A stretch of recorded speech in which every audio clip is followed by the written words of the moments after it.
Alright, are you ready? Yep. Going to be the first mini session. If presuming there's more, maybe there will, maybe there won't. For Yasmin, which is going to be my name's Harul. This is going to be my character for Great Calamity, and I'm excited to hop in. Yeah. We'll be using the Aubrey bot for roles, and I guess the class and other stuff we'll figure out. Most of it's done. The mechanics and stuff are done, but we'll introduce it narratively as we go, I suppose. Yep. Sounds good. Yeah, just as the roles come up, if you'll just read them out as you see them, we'll go from there. Sounds good. Okay. So, you wake up on the ground. Ground beneath you is a hard, dark obsidian stone. And as you look up, you see a stormy sky above. Arcs of lightning cross the sky. And you don't know where you are.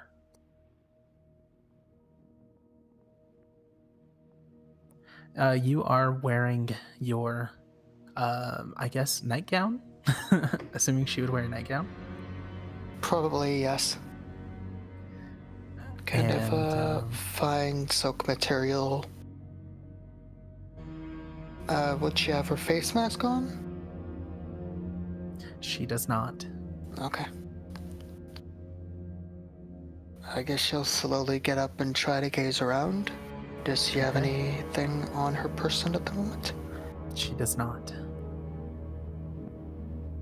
As you look around, you can see that you are on the edge of a cliffside.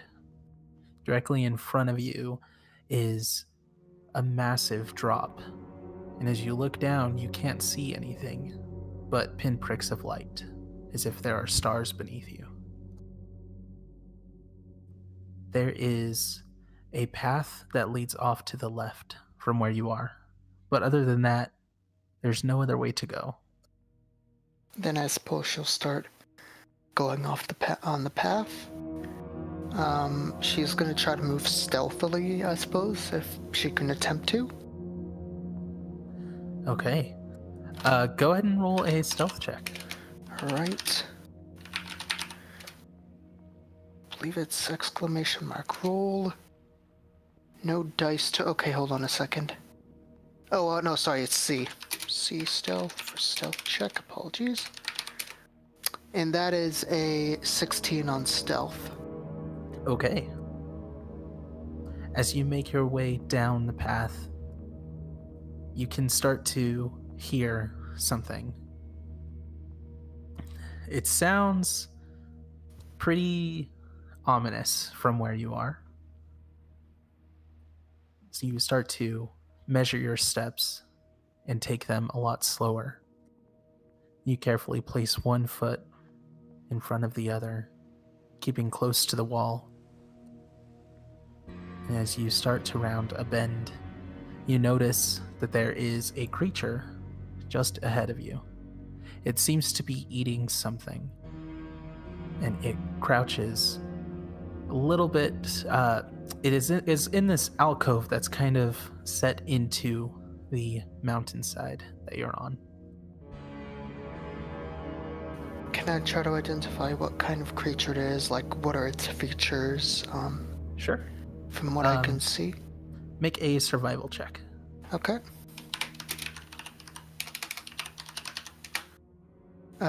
20, non-natural. Nice.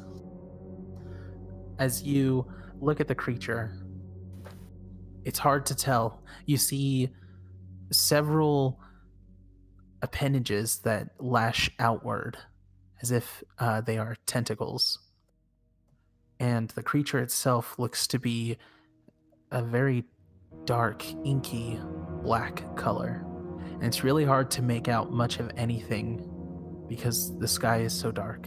And the landmass that you're on is also very dark.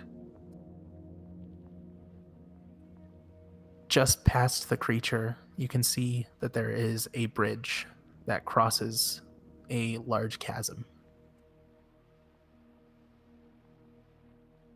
Okay. Um, I have Devil Sight if relevant, which is seeing in magical, non-magical darkness, 120 feet. What was it eating? It looks to be eating an animal. It does look like it's a lion of some sort, Okay. but it's pretty odd, as it Mhm. has wings attached to it. The lion? Yes. Interesting. And in terms of trying to get around it, If you are quiet, you can try to sneak right past it. Based okay. your last stealth check got you here safely. Yep. Would I be able to attempt to insight it to see, like, how predatory it might be? Like, if it sees her, would it attack her, or would she be able to try to discern that? Or is that not really possible given it's not a common creature? Right. Since it's not very common, it would be hard to tell. Okay. You can tell as of right now, it does look pretty occupied. Okay. I think she'll try to sneak around it then. Okay. Roll another stealth check? Yep. Okay. That is a 22. Nice.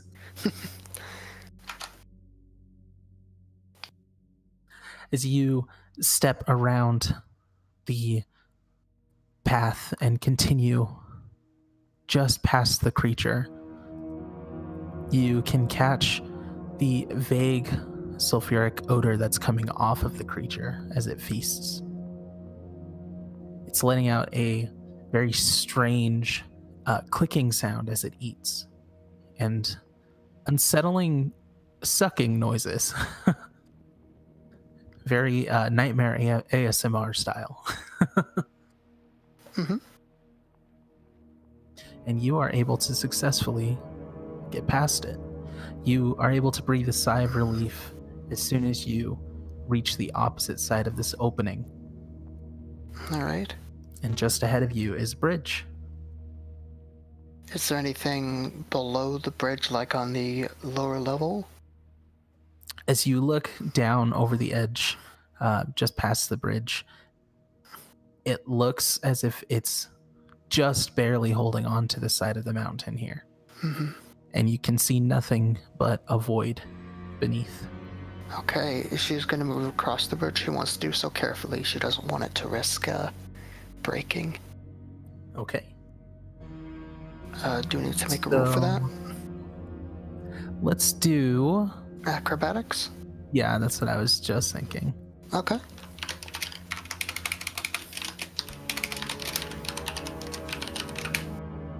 That's a 9. Okay. As you take your first step onto the bridge, the board beneath your foot breaks. You're able to catch yourself on the ropes on either side of the bridge, but it was not a quiet break. Okay. Just behind you, you hear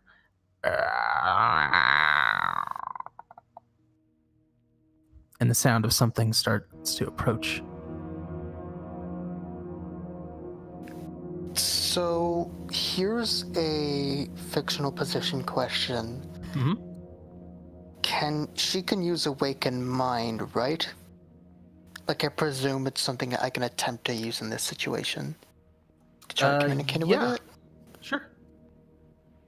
Okay, then. I think she's going to use it, and she's gonna try to be, like, getting back up, but slowly, like, making no sudden movements, and she's gonna look at the creature.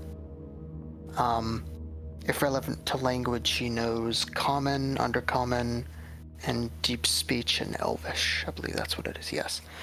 And she's going to say in its mind with Awaken Mind, I think as long as it understands the language, it should be able to work fine. Halt, I come not to disturb thy feast, I only come in peace and curiosity. I know not why I'm here. The creature that looks back at you now has these narrow slits for eyes that cross its face horizontally.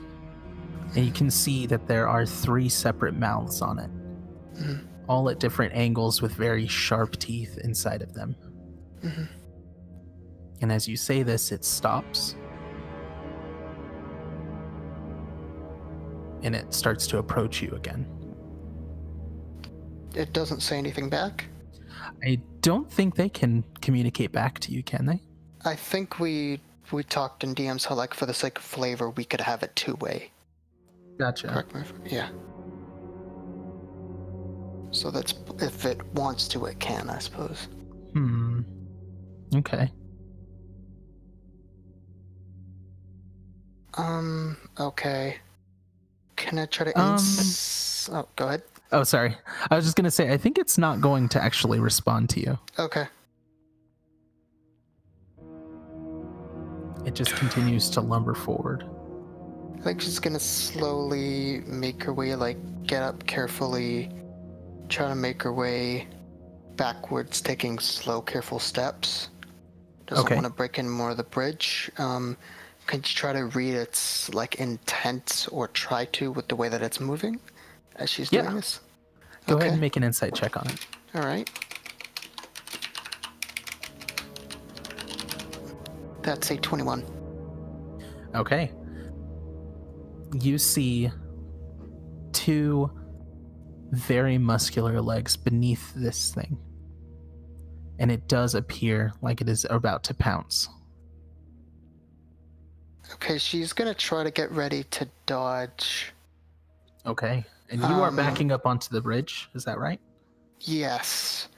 I think her intent is going to be... She wants to do it in a way where she's going to try to grab the rope and be able to, like, acrobatic style, like, grab onto it, fling herself, like, onto another position of the rope in case it breaks or the bridge starts to collapse. So she wants to keep herself, like, attached to the rope. Okay. And, like, moving almost as if somewhat rope climb, but she's trying to be more graceful about it. That's how she's gonna go about it, if that makes sense. I think so. As the creature reaches the edge of the bridge where the broken plank is, it crouches down. You can tell that it's getting ready to launch itself up at you. Okay, then she's gonna try to keep moving and prepare. Like, basically, the moment it jumps up is when she's gonna try to do maneuver. So, like, when it's in the air, pouncing at the top of its arc, trying to go down on her the moment it gets to the peak, so that it can't change its trajectory. She's gonna try to make the acrobatic move with the ropes, with getting further along the ropes. And she's gonna say in its head, I'm sorry for disturbing you, kind of like in a solemn tone. Okay. It does launch itself up in the air. Okay. And as it flings itself directly toward you. Okay. Which direction are you trying to move with your maneuver?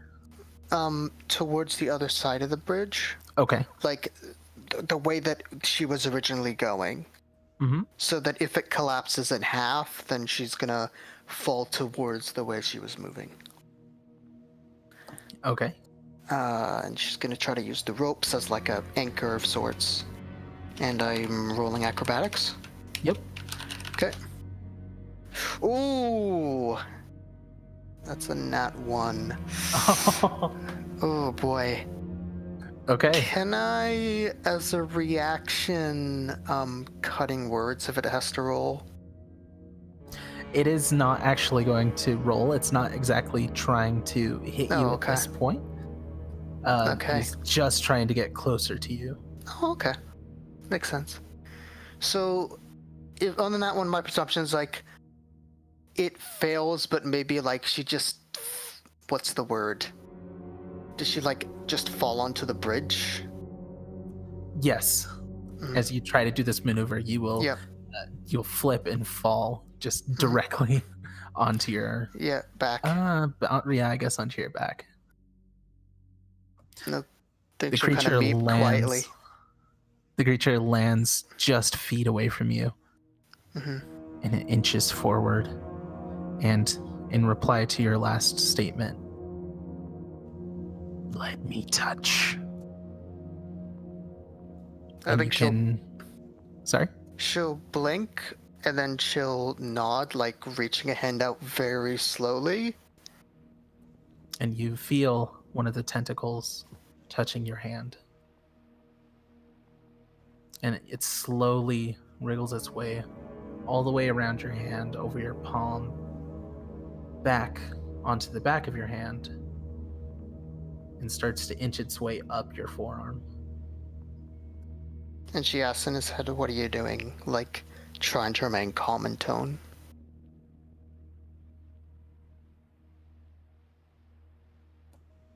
Just be calm.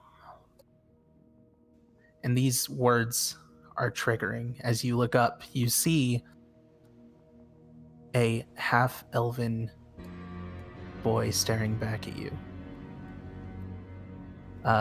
You know him to be Salik, the boy that you are arranged to be married to. As the tentacles grip onto your arm, it starts to pull you toward its mouths. The creature? Yes. The boy that you see is kind of in place of the creature at moments, and then it kind of blinks back to the creature. If that makes sense. Yeah. She just has a confused look on her face. She's trying to stay calm. You can feel the edges of the teeth as they touch to your fingers. And a moment later, you feel a little bit of pain as the teeth start to sink in. Why do you wish to consume me? She kind of asks in its head with a bit more, like, firmness. Food does not come along often. And you are food. So here's a question for you. How long have they been talking? Probably like a minute. Can I attempt diplomat this thing? That is something you do not have access to just yet. Okay. Unfortunately. Okay. That is coming soon, though.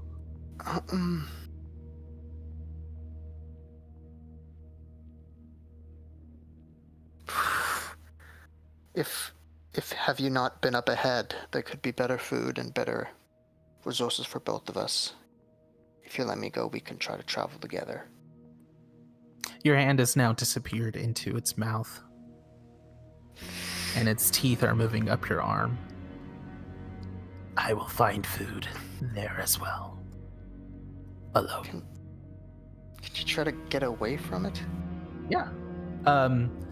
Go ahead and make a strength check to see if you can pull out of its jaws. Okay, athletics. Yes. You can even just do a straight strength check. That'd probably be fine. Okay, the reason is it's a minor difference because athletics would have +1 from Jack of all trades.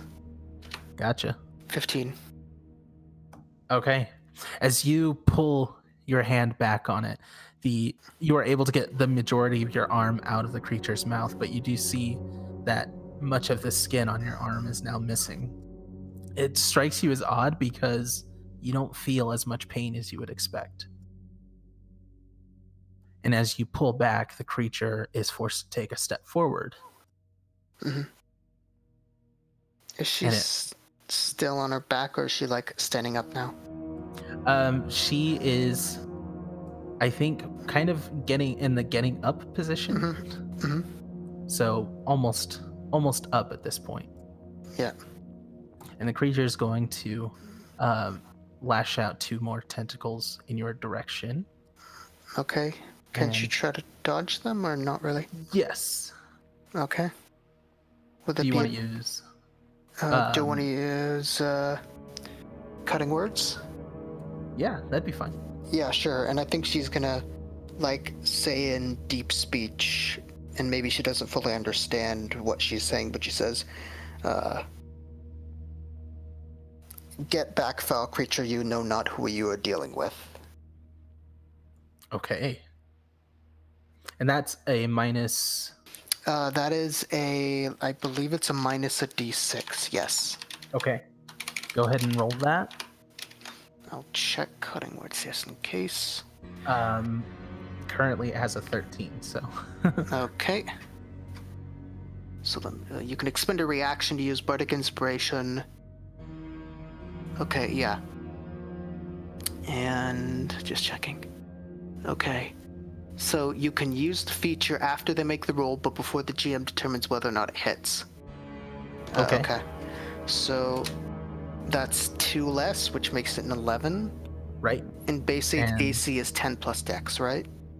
Yes. So my AC would be 13. So it Nice. misses.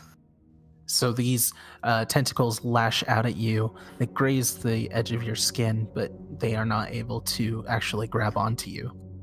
The creature will attempt to move forward again. And as it does, taking these big steps, the board beneath its foot cracks beneath it, and it starts to fall through. You have a chance to start moving away. Then she's going to start moving away. As you do, the creature starts to struggle. And as it's trying to get its leg out from this hole that it's in, it breaks another board. She's going to try to get to the...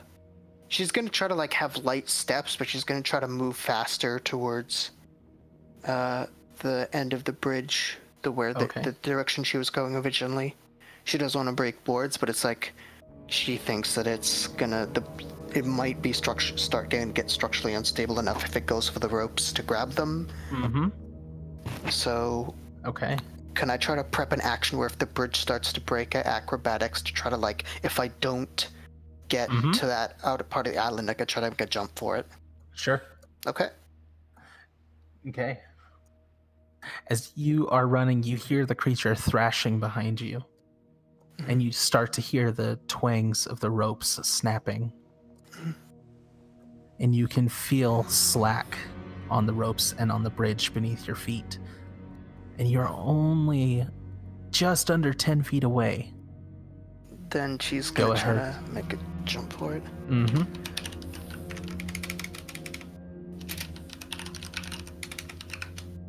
That's a nat 20 for 26. Nice! As you jump, you are able to make your way just to the edge of the cliff. It kind of catches you kind of right at the bend of your hips. And you're able to scurry your way back up onto the edge of the cliff. And from behind you, you hear the creature plummeting.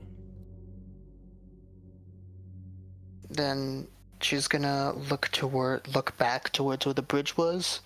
Mm-hmm. See if there's anything different, then look towards this new island area. Okay. And see what there is there, and she's gonna try to re-enter stealth if relevant. Okay. As you look back, the bridge is hanging on the opposite side.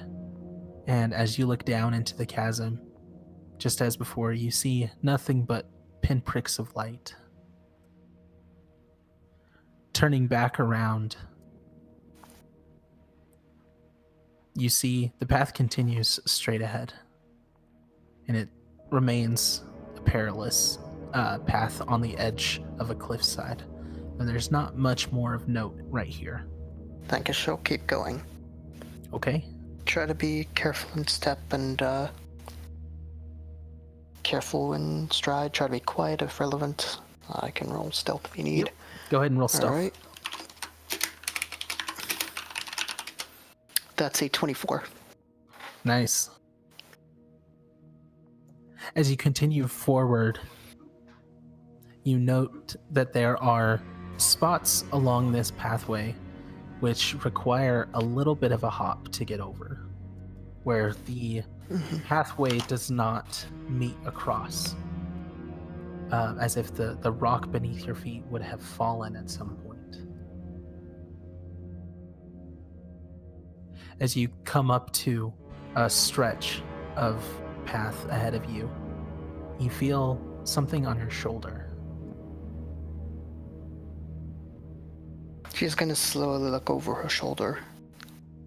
All right, as you look over your shoulder, you see a man standing in a fine suit with a plain white mask just behind you. I recognize him, right? Yes. I think she kind of smiles, and using her awakened mind, she kind of says to him, "Fancy seeing you here?" Kind of with a bit more pleasantness in her voice. I'm happy to be here with you as well, but must be careful. She nods. He points to a spot in the pathway, and you can see that there are cracks. That's gonna fall. She nods. Get over it. She kind of looks at the way that the possible, if there's an alternate path or there's a way she can jump past it so it won't fall. There isn't an alternate path around it, though you could climb up the mountainside if you wish. We could climb up, but could you possibly give a hand? Like looking at her lack of climbing equipment. He steps forward toward the cracked foundation, and he tries to measure the space that you would have to jump over. And he says, well, that's going to be a good 10 feet. I think you'd have to run. She nods. Then run it is then. She's gonna prepare for a run to try to do that. Okay. Go ahead and make an acrobatics check for this as well. Alright, is he providing advantage from helping or not really? Not really. He just kind of told you what to do. So Yep. Not 20 again for Nice. 26. Okay. As you as you run over, you feel as your foot first meets the cracked foundation, you feel a lurching beneath your feet.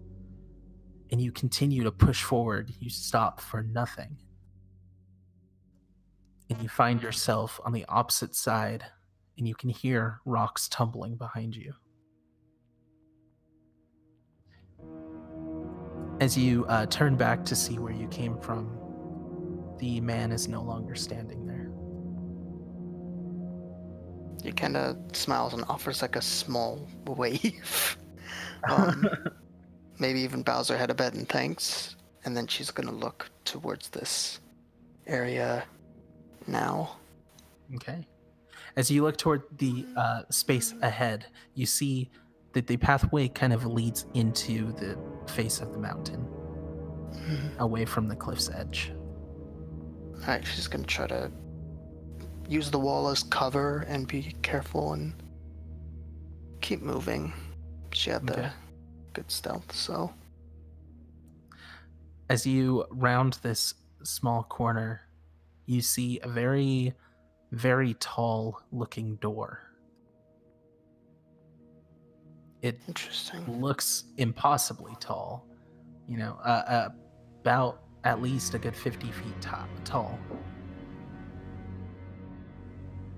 Does it have any symbols or strange things on it? It does not. It looks as though there's a shiny residue kind of where the two doors meet in the center. Does she recognize the residue of anything from any type of material or not from this far away? Not from here, and it's unlikely that she would recognize this. Okay. And like from her looking around, this is the only path to go. Right. Yeah. Okay. I mean, you could continue forward if you wish, down the pathway along the edge of the mountain. I think she's gonna check the door. Okay. As you approach, there doesn't appear to be any visible handles, though if you really tried to push, you could get your hands around one of the edges of the door. really put like the power of your legs behind a push to shove it open. I think she will, but she's just gonna try to be careful that she doesn't like get her fingers stuck or something. Okay. Go ahead and make a strength. I'll let you do athletics for this. Okay. 13. Okay. As you push, you feel an odd resistance. You get the door. It seems as if it moves about a foot, and then it starts to push back on you. Interesting. Can you try to use that to, like, make it rebound so it opens itself? Is that something she can attempt to do? Yeah, she can try that. Go ahead and try another athletics check on this. Okay.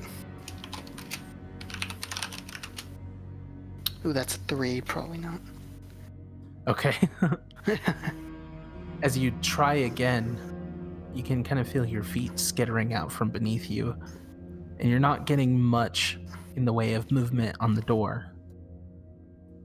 And you feel something lurch as you have your hands planted firmly on the door. You can feel something move on the opposite side of the door. Could you try to, like, see between the crack in the door, like, what kind of thing it might be? As you look, you're trying to spot if there's anything. And suddenly, impossibly fast, the door swings wide open. It doesn't swing outward or inward. It kind of like swings directly from side to side like a sliding door. Yeah. And there is inky blackness. And a moment later, you see a very large yellow eye staring out at you. Does she recognize us or no? She does not. She kind of blinks and kind of, I guess, uses her waking mind to say, hello. Kind of like a courteous hello bow slightly. The ground beneath you starts to shake, and it is violently shaking. All around you, rocks are falling, and pieces of the walkway are starting to crumble beneath. And you feel the ground beneath you give way as you start to fall. Does the creature, the eye, do anything? Is there does any not. direction for her to go? Nope. Alright, she can't go towards it or anything? Okay. Nope, you are pretty much already stuck falling. Okay. As you fall into the blackness, you see dozens of these eyes continuing to open all around you. And just next to you, the man wearing the mask appears, and he reaches out a hand. Then she's gonna grab it. Just as you guys make contact with your hand, you wake up in your bedroom. I think she looks very confused. She looks herself up and down immediately, like, trying not to panic or scream.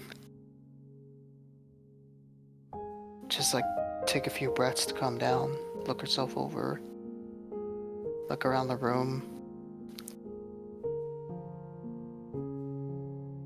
All right. It is your bedroom.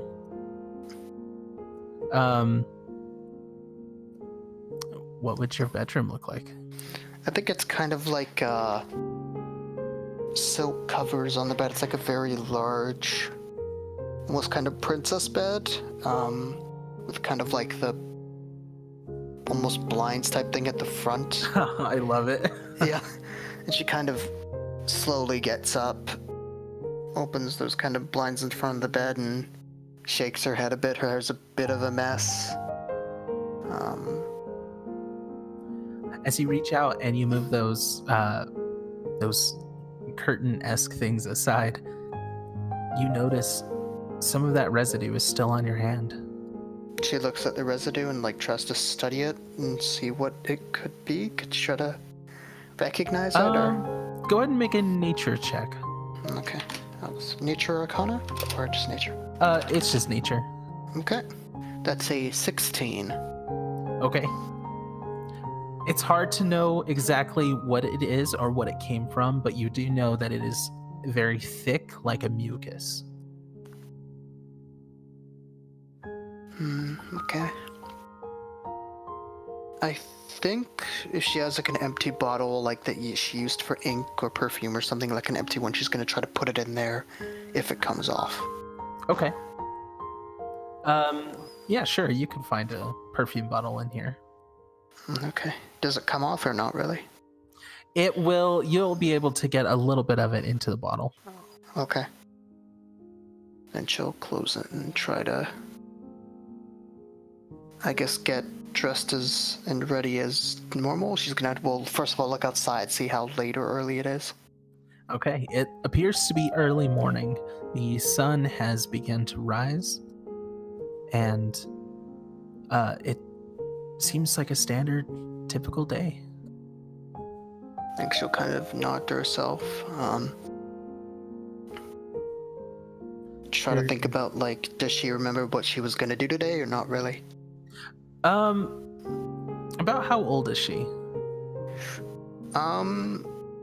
Elves mature at 30, so probably like 35, 40 in terms of elven years. Okay.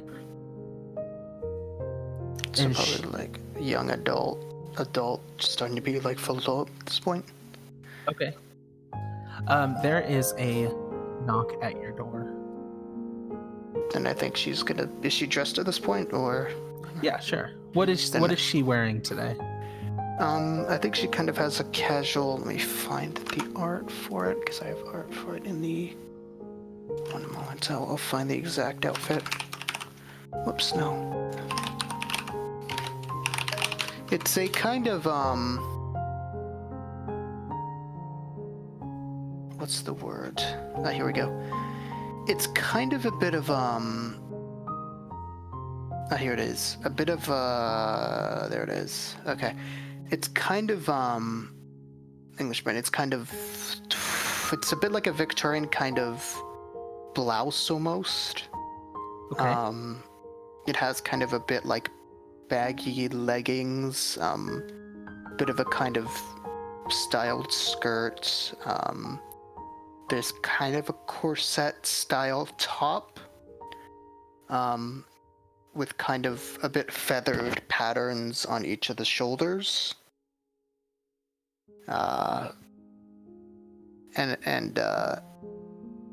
It looks kind of, it looks good on her. It's mostly like casual. It's not overly fancy. Okay. And then I guess she is gonna, when she hears the knock, she's gonna go to answer the door. If there's a peephole, she'll check the peephole first. There is not a peephole. Okay. As you open the door, a dark elven woman stands outside.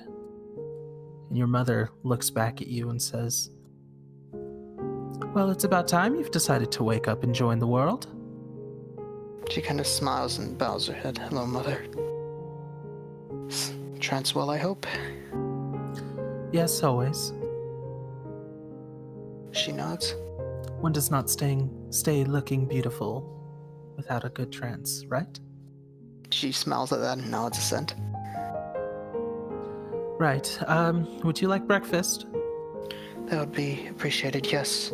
Is there anything you wished to do today, perhaps? She kind of thinks for a moment.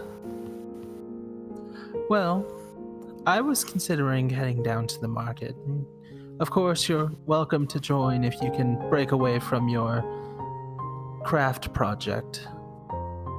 I believe the mask has dried. She nods. I suppose, well, shouldn't be too long to start a bit of the painting process and then I can come and join you. Yes. Okay, well, breakfast in a few minutes. She nods and smiles. Thank you, Mother. And she turns to walk away. All right, and then I think she'll go to close the door, make sure her makeup is done. Okay. As you close the door and Mhm. glance in the mirror, just over your shoulder, you see a man wearing a mask. She And this smiles. time, it is a blue, kind of a dark blue raven mask. Mhm. Good morning, she kind of hums in her head to him. Hello. That was strange. Indeed. And she kind of looks at the residue that's still on her hands. Mm-hmm.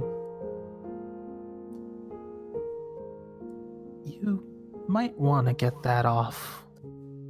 Who knows what it could do? She nods.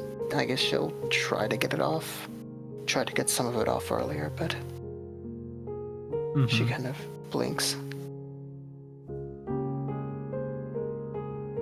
Here's the question. Does it look like the residue of the creature that tried to attack her? It looks like the residue that was on the door. It doesn't look like the tentacled creatures. Okay. Anything that had. Okay, so I guess if she tries to wash it off, does it come off or not really? It will come off if you use some water, but otherwise it kind of is very sticky. It's kind of like trying to get oil off of your hands. Okay. So if you try to rub it along something, it kind of just smears a little bit deeper. But eventually with some scrubbing and a little bit of soap, you're able to get it off of your hands. And those eyes, that was something to investigate in the library, perhaps, if we have time. Yeah, I've never seen such large yellow. Wow. Indeed, and that place we ventured to was none like the other dreams, was it? She kind of chuckles at that, giving him a knowing look. No, it definitely was not anywhere we've been or would care to ever return to. Well, at the very least, the day comes upon us and the mask will be ready soon. She's gonna try to finish washing up. Have you decided what color you're going with? I think a scarlet or a crimson might work well. Ah. Yes, that would be perfect. I think she kind of smiles a bit more at that, and she's gonna get ready to go down to the breakfast hall, the dining hall, pretty much. Okay. You know, if she has a pack of stuff, she'll make sure that's ready for when she's gonna go out to the market, but other than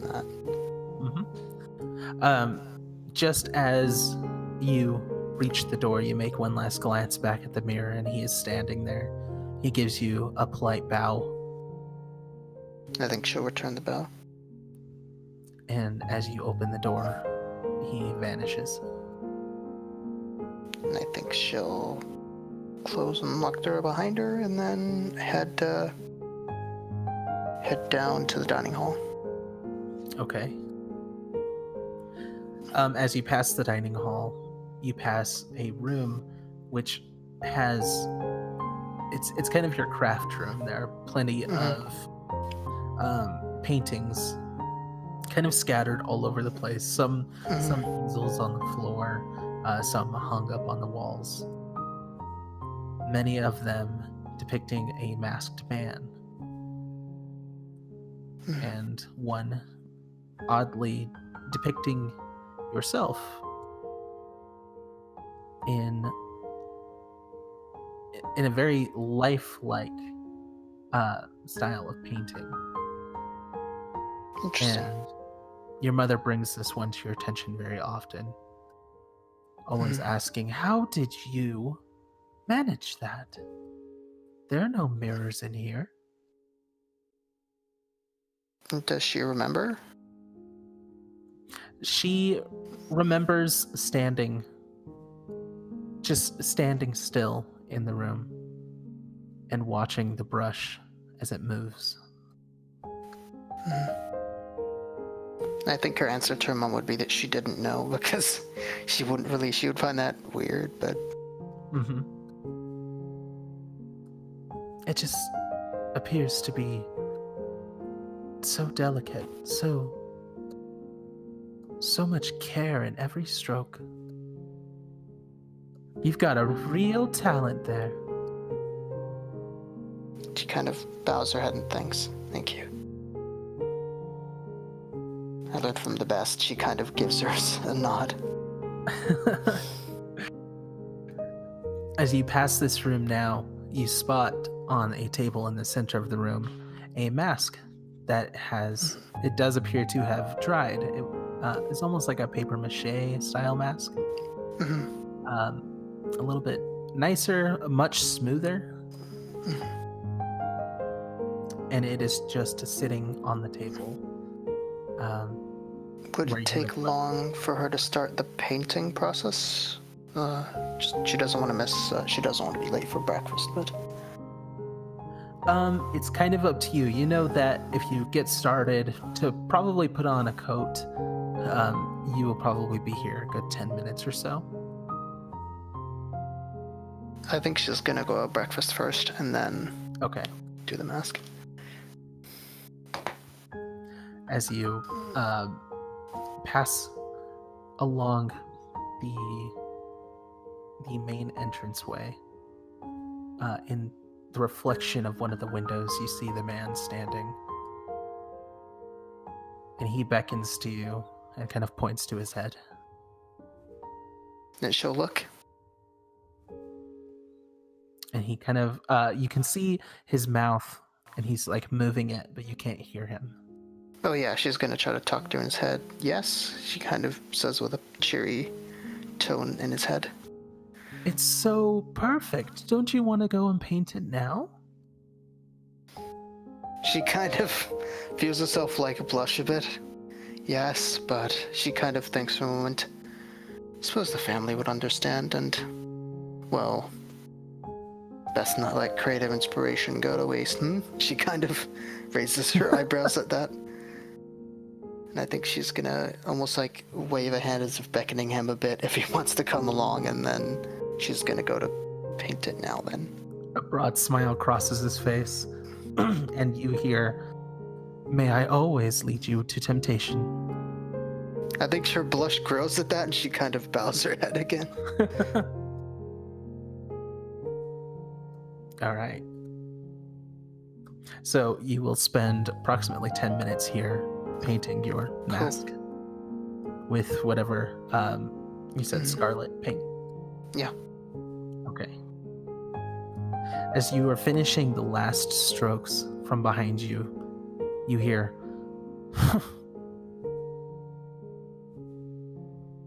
like she'll raise an eyebrow and look behind him, look behind her, expecting to see him there. As you look back, you don't see him, but you do see your mother standing in the doorway. Your breakfast is cold. I'm sorry, Mother. She kind of starts to put it down carefully. I mean, not to keep you. Well, it's okay. But if you plan on coming with me, you must go and eat. I can't have you passing out again. She nods, and I think like there's a bit of a knowing look between them, because maybe like there's as if this was a TV show, it would be flashing back to like moments where like you haven't eaten in like a day. Why are you still painting? And that's just something she kind of is embarrassed about. That's a really good character moment. And it's like something that's happened like 5 years ago, and she just won't let it go. Yes. And then she's gonna put it down and then go to eat. I don't think she minds cold food much. Okay. She tries to like savor it and enjoy the taste and, you know, have her manners and all that. Okay. I don't think maybe she'll have a little tea with it as well, just to kind of make sure she's awake and then cleanse her palate. And I think like her foot's tapping to a bit of a, like quietly tapping to like a bit of a song. As you reach out for your tea, for one of the last times that you're going to take a drink, there's still a bit of liquid left in the cup itself, but I would like for you to make a dexterity save. Okay. Ooh, that's a 9. Okay. As you reach out with your hand, something catches your eye in the window. You see in one of the houses next door the boy that you saw in your dream, and he looks out his window and it looks as if he's staring directly at you. And as you notice this, your hand brushes up against your teacup just a little too hard, and it starts to tumble off of its saucer. Could you try to catch it, or not really? Yeah, go for it. Alright, so is that another acrobatics?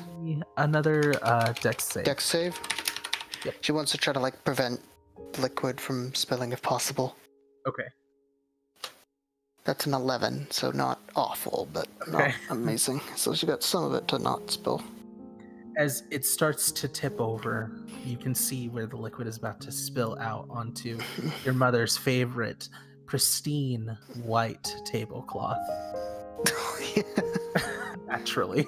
Nice touch. I like it. And I like the idea, when she's doing this, she's not breaking eye contact with him, as if it's a bit awkward. You feel the saucer beneath the cup also slide forward, and kind of in the reflection of the same window, you see the man standing there steadying the cup. And he glances back at you and he vanishes, and as you look toward the cup, none of the tea has spilled onto the tablecloth. She kind of breathes a sigh of relief, carefully putting in a position where that won't happen, and then going to carefully have the rest of it. Okay. Here's a question. Is reading tea leaves something that her family sometimes does, or not really?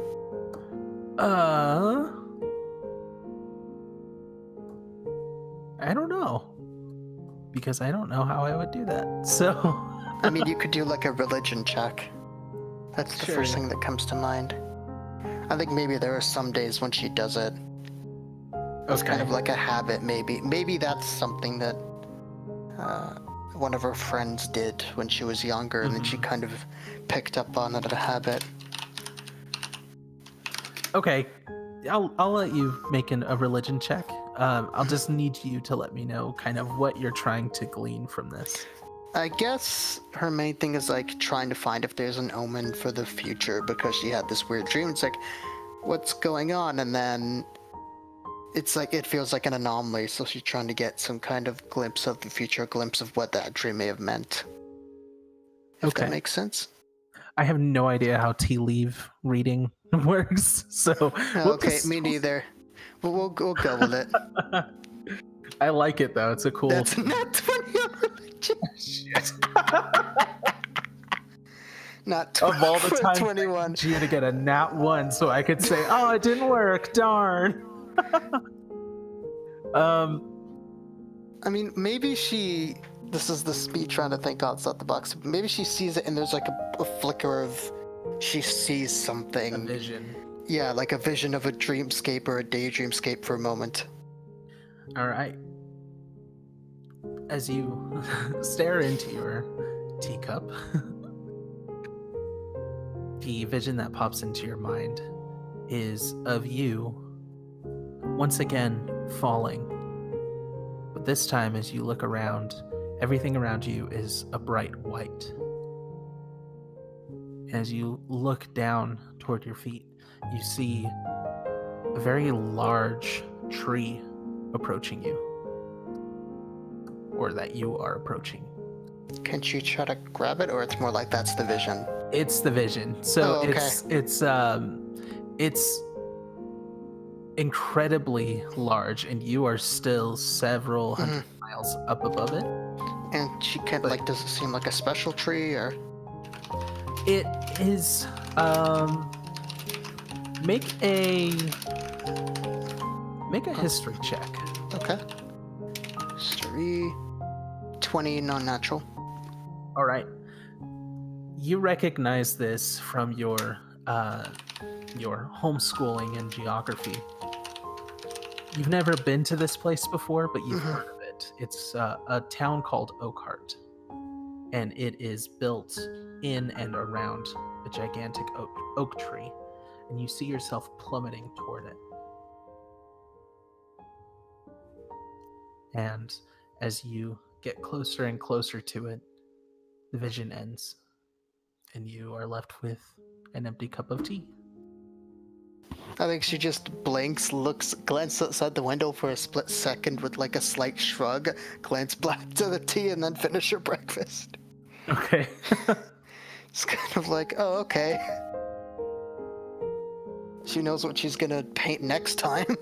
She goes to her painting. Mm-hmm. Nice. Okay, so as you finish up your breakfast, what would you like to do? I think she'll put and let the servants probably take it away. Mm-hmm. Does she know how long until her mother goes to the market? She is definitely a morning time shopper. So you know that it won't be too much longer from now. Then I think she'll go to see her mother then, because she doesn't want to keep her waiting. Okay. As you approach your mother's bedroom, you find her in there, and she is fastening a string of pearls around her neck. And she spots you in the mirror. Oh, are we ready? She nods. Indeed, you look beautiful, mother, she kind of says with a smile, kind of eyes lighting up. Ah, thank you, my dear. You do as well. And, what is it that you are looking for today? Suppose... She doesn't have a violin yet, correct? No, that'll be a good thing to get. I think that she's been... I like the idea that there's a part of like a tiny corner in her crafts room with just like her like music sheets basically strewn about a bit, like slightly organized, and she's kind of tried to make some music, but she has no instrument to play them with yet. Okay. And Has she ever played violin before? I think she has as a child. Maybe her mom had her do lessons, but it was something where like her mom saw it as a passing phase, not necessarily something that she would fully take on. Awesome. But in the background, she kind of did. Okay. So she kind of let it fall to the wayside for a while, but never lost the full interest in it. Yeah. Well, I was looking to get a violin and perhaps some supplies for playing in that, if you had no objection. My dear. Yes, of course. I think her kind of face brightens at that. She's kind of happy with the surprise at that. I thought you hated it. She kind of thinks from it, well, as a child usually hates, she kind of air quotes it, hates what they feel they're forced to do. That doesn't mean one can't appreciate music. I won't apologize for how I raised you. Well, you raised me well. We all know the stories of the...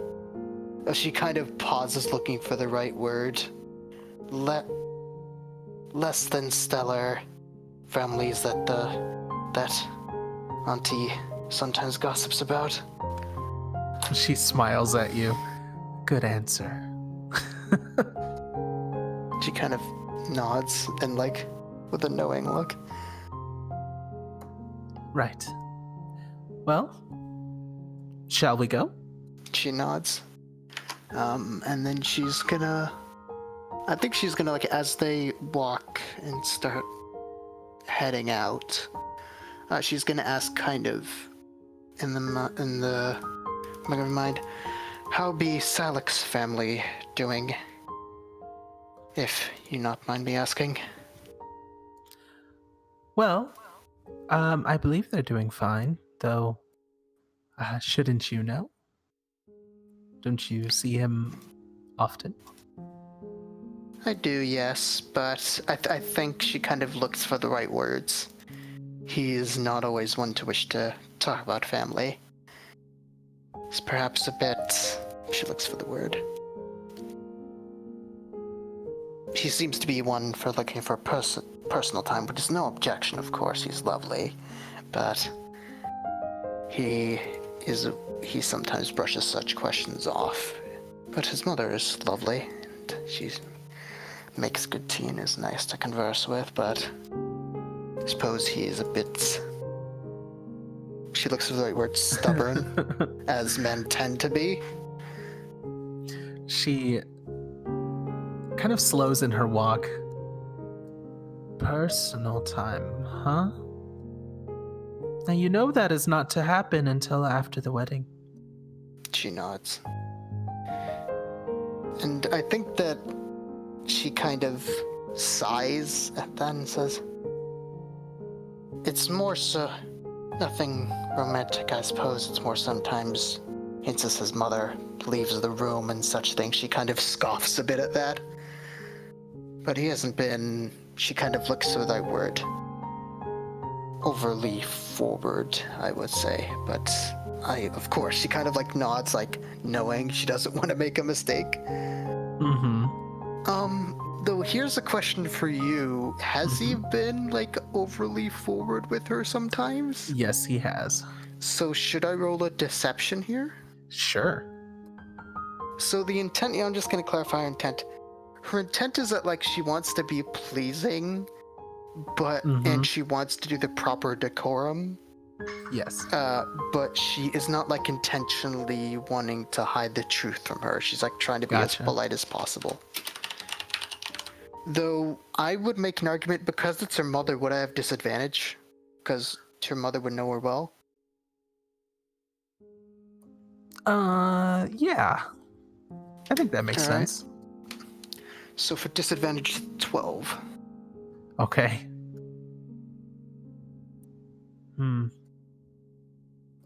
This will not do. I think it's fair that if there's no row involved, she probably would know.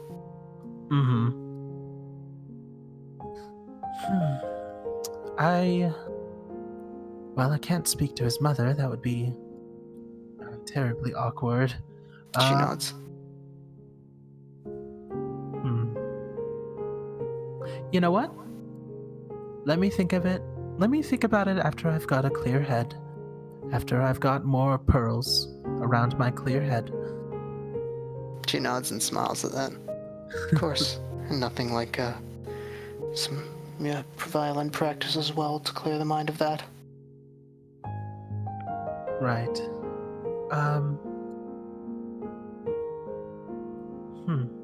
This is quite unfortunate, but all men need to be led back to the path after all. Indeed. Unfortunately, I think he needs to be put in his place a bit. Well, you are always pretty good at doing that when you needed to. She nods. Well, the next time I see him, I'll give it more of a shot, and of course, we have our family to think about, she kind of says with more firmness. Do I need to step in or insert myself the next time he is around? She thinks for a moment. If you wish it, I will have no objection. Perhaps if we invite him over for dinner, that may be wise.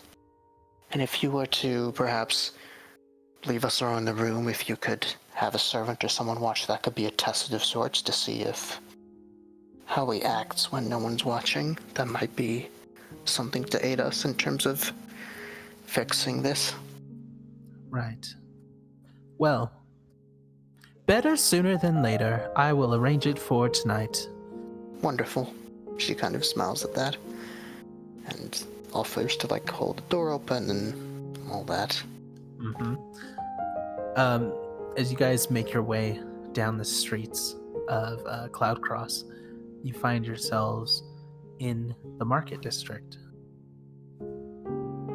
There are vendors all over the place here, and I would like for you to make a perception check to try to find a vendor that carries a violin. Is her mother helping or no? Her mother is stuck at a jewelry stall. Fair. 17. Okay. As you look around, you spot the typical music vendor, which you've been to several times, and it's nothing too special. However, you do spot another stall. It's a new one. It's more of a cart, really, and you can see the wheels on the bottom. And manning the cart itself is a gnomish man. He stares out. I think she'll go to check it out. All right. And offer a slight head and say, "Hello, sir." As you approach, you do spot there are instruments all over the place, all around his cart, kind of in haphazardly placed. Hello. How can I help you? I was wondering if you perhaps had any good violin. She's looking around. She's gonna try to like very carefully inspect like the highest quality one that they have, or the kind of any particular products that reminds her of, I guess, drow culture in particular, or of her family and things. Okay. Go ahead and make an investigation check. Okay. A violin. Is this a violin? He holds up a bell. She shakes her head. Oh, no. shit. He throws it over his shoulder and it crashes. It's alright. Is he helping or no for the role? Probably not. No, he doesn't know what a violin is. 21. All right. Nice. As you look around, you do spot a violin. You know what? I'm going to give you the chance to describe your violin, the one that you're going to carry. Okay. I think it's kind of it has almost like a bit of an ashen dark color that seems to indicate age, but it's very kind of sleek, almost having a nice sheen. Its strings are kind of have a touch of like a bit of a white, like a creamy white finesse to them, almost like a finish. There's a bit of a lining. It's a kind of a bit of a purple, and then some of the brass areas for holding the strings that are usually black are instead like a gold tinted color. It's kind of like she puts it on a shoulder test. It's like a perfect length for her. She kind of tests the bow, similar color scheme, I suppose, and she kind of tries to play a note on it. I guess I'll roll performance to see her first attempt playing it, if that's... Okay. Oof. Alright, that's a nat 1 for 11. So I think that it doesn't break, but it maybe... She kind of has to tune it. Right. It is definitely... It's been a while since it's been played. Mm-hmm. And it's been a while since you've played, and the combination of the two... Yeah. It's not a great moment for you. Yeah. I think nonetheless, you're happy with the selection. Yeah. And I think she'll look to him and say, "How much would this violin be?" She would like put the bow and the violin in front of him, look for a case if there's one she could have with it. Yeah, sure, that's fine. Oh, you want the doobly-doo? She nods. Why didn't you just say that that's what you were looking for? God. No less than 300 copper. That's 3 gold, is it? Yes. would you know how much of a fair deal that is? Like, would that, so you know, like, if he's marking up really high? I guess that's an insight. Yeah, go ahead and actually do a charisma based, All right. just a charisma check, essentially. All right. Just Sure. a straight charisma roll. That's a 23. Okay. As you look at the violin itself, you do notice that it kind of glimmers a little bit, and it has what you assume to be a little bit of a magical bend to it. It's, you don't know much about magic yet. But you've seen some people around town kind of using some very, very basic magic to light fires or clean things up and that kind of thing. And you can spot very similar sparkling energy kind of just gleaming off of it as the sun hits it in the right ways.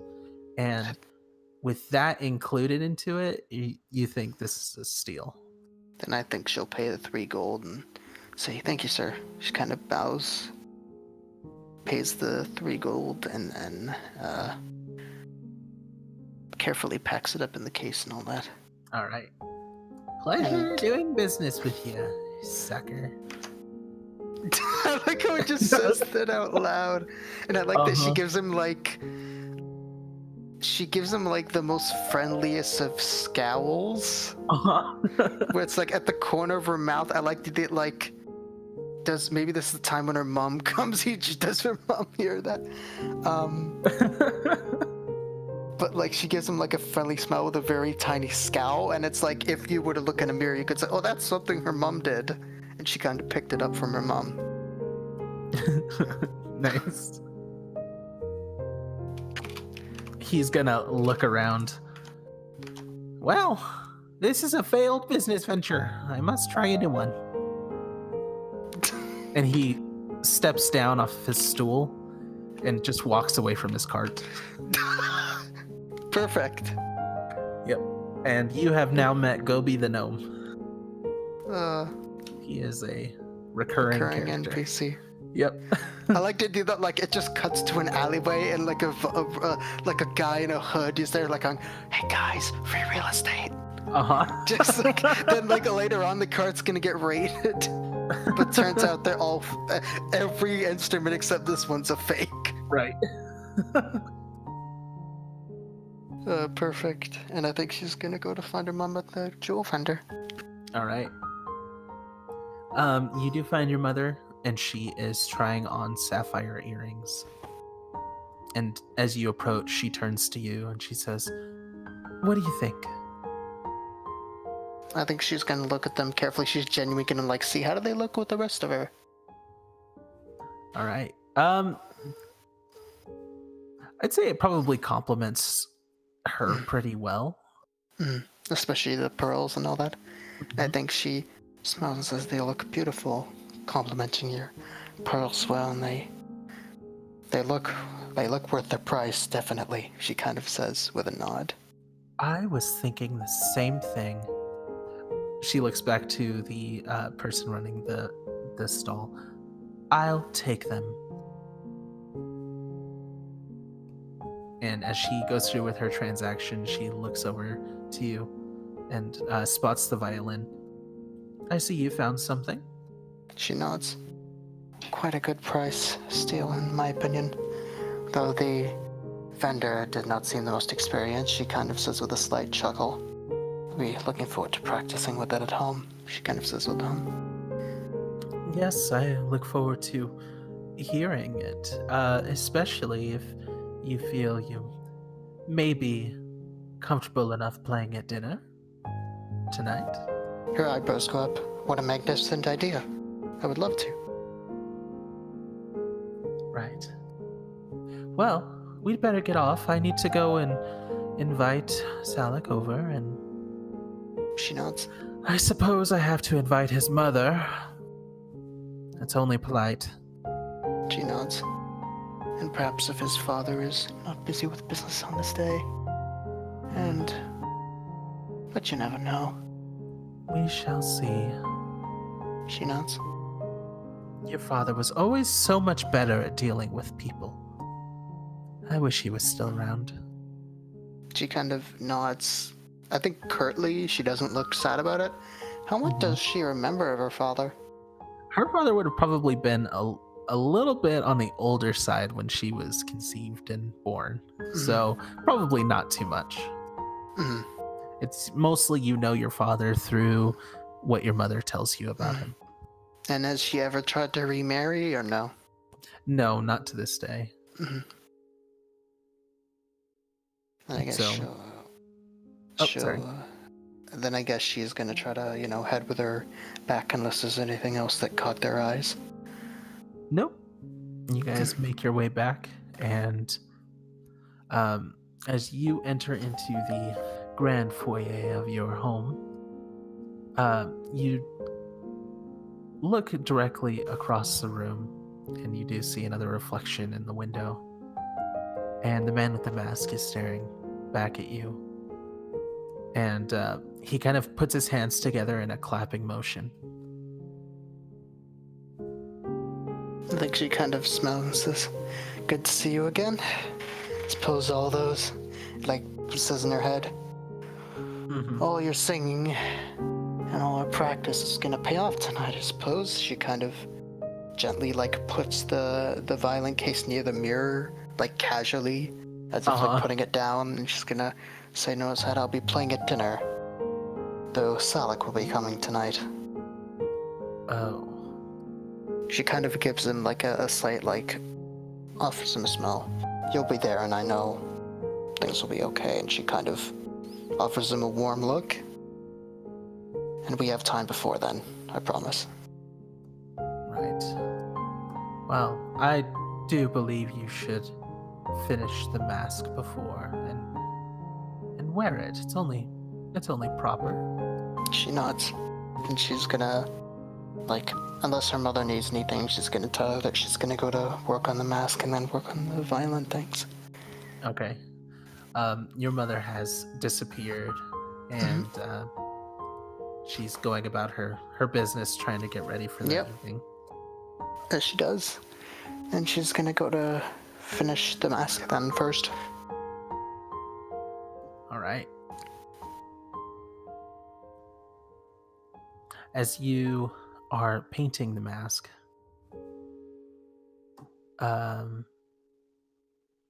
everything goes pretty well. Mask is painted and ready to go for the evening. And I think when she's waiting for it to dry, she might try to start to work on the painting for the kind of tree that she saw in her vision. Okay. Do we need to make a roll for Go that ahead or not? and do a performance check. All right. 26. All right. Yeah. Yeah, it goes really well. Yeah. It's kind of like the giant tree, almost like from an angle where you're at the bottom looking up at it. So it's kind of looking massive with a slightly imposing shadow of the sun kind of at the upper lip at the top of the tree almost. Wow. And then I think that maybe there's near the bottom, instead of grass, there's almost a viney texture to the bottom.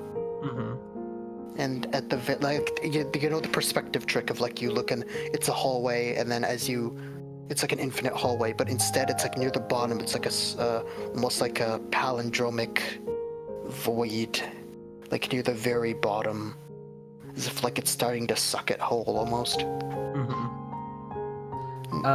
As you are painting this very detailed painting, the time kind of gets away from you. Totally. And before you know it, there is a shadow cast over your shoulder and onto the easel that you're painting on. I think she'll carefully put her paint down and look behind her, expecting to see her mother there. As you turn, you see Salik standing. I think she smiles, stands up, and bows. Hello there, Salik. How are you? I'm quite well. And you? I've been better. She kind of tilts her head a bit. What's wrong? Kind of taking a bit of a step closer. I'm just feeling so lonely. I guess she's gonna kind of give him a hug and kind of a bit. Have I not been with you enough? I'm sorry, I was at the market today. Yes, well, try not to let it happen again. She nods in understanding. And I think that she kind of... She says that, but then she's also gonna... whisper in his ear almost and says, well, you know that you're welcome here at any time. You could have just come over for breakfast if you wished. And I think she's gonna say with like kind of a honey tone, but kind of like trying to, I guess, put him down a peg in terms of like, you know, you could have done it instead of blaming me a bit. But she's trying to do it. Should I roll intimidation or persuasion? How do you wanna?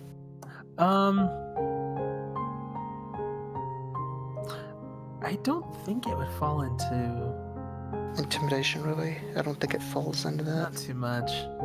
So I guess persuasion if a roll is needed. Yeah, go for it. Right.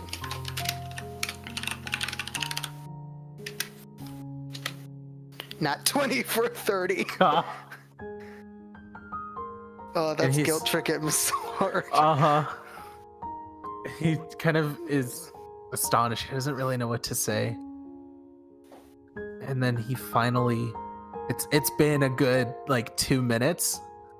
And you really feel like you've made your point and it's landed. Mm-hmm. And then he finally fires back. Well, anytime I try to do what I want, I'm rebuked. So... She chuckles at that and slightly waves a hand and says, well, it's not about what you want, dear. It's what I want and we want. Kind of like booping him on the nose almost. Damn. Yeah. Nice. And I think she says it kind of with a sweet tone, like, like you know how it's supposed to go. But I like the idea that she means it in a very sweet, kind of almost playful way, but he kind of hits him hard again. Then I like they did maybe there's it cuts to zooming out a bit and his mom just hears it and laughs to herself. He walks over to the desk, picks up the mask, and holds it up to his face. He starts to move it toward his face like he's about to put it on.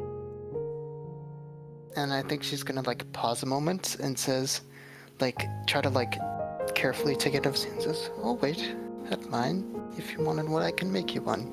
She kind of says with a pause. She's gonna try to put it on herself. Okay. And then look to him and kind of bow a bit and ask, how do I look after putting it on? He takes a step back toward the door.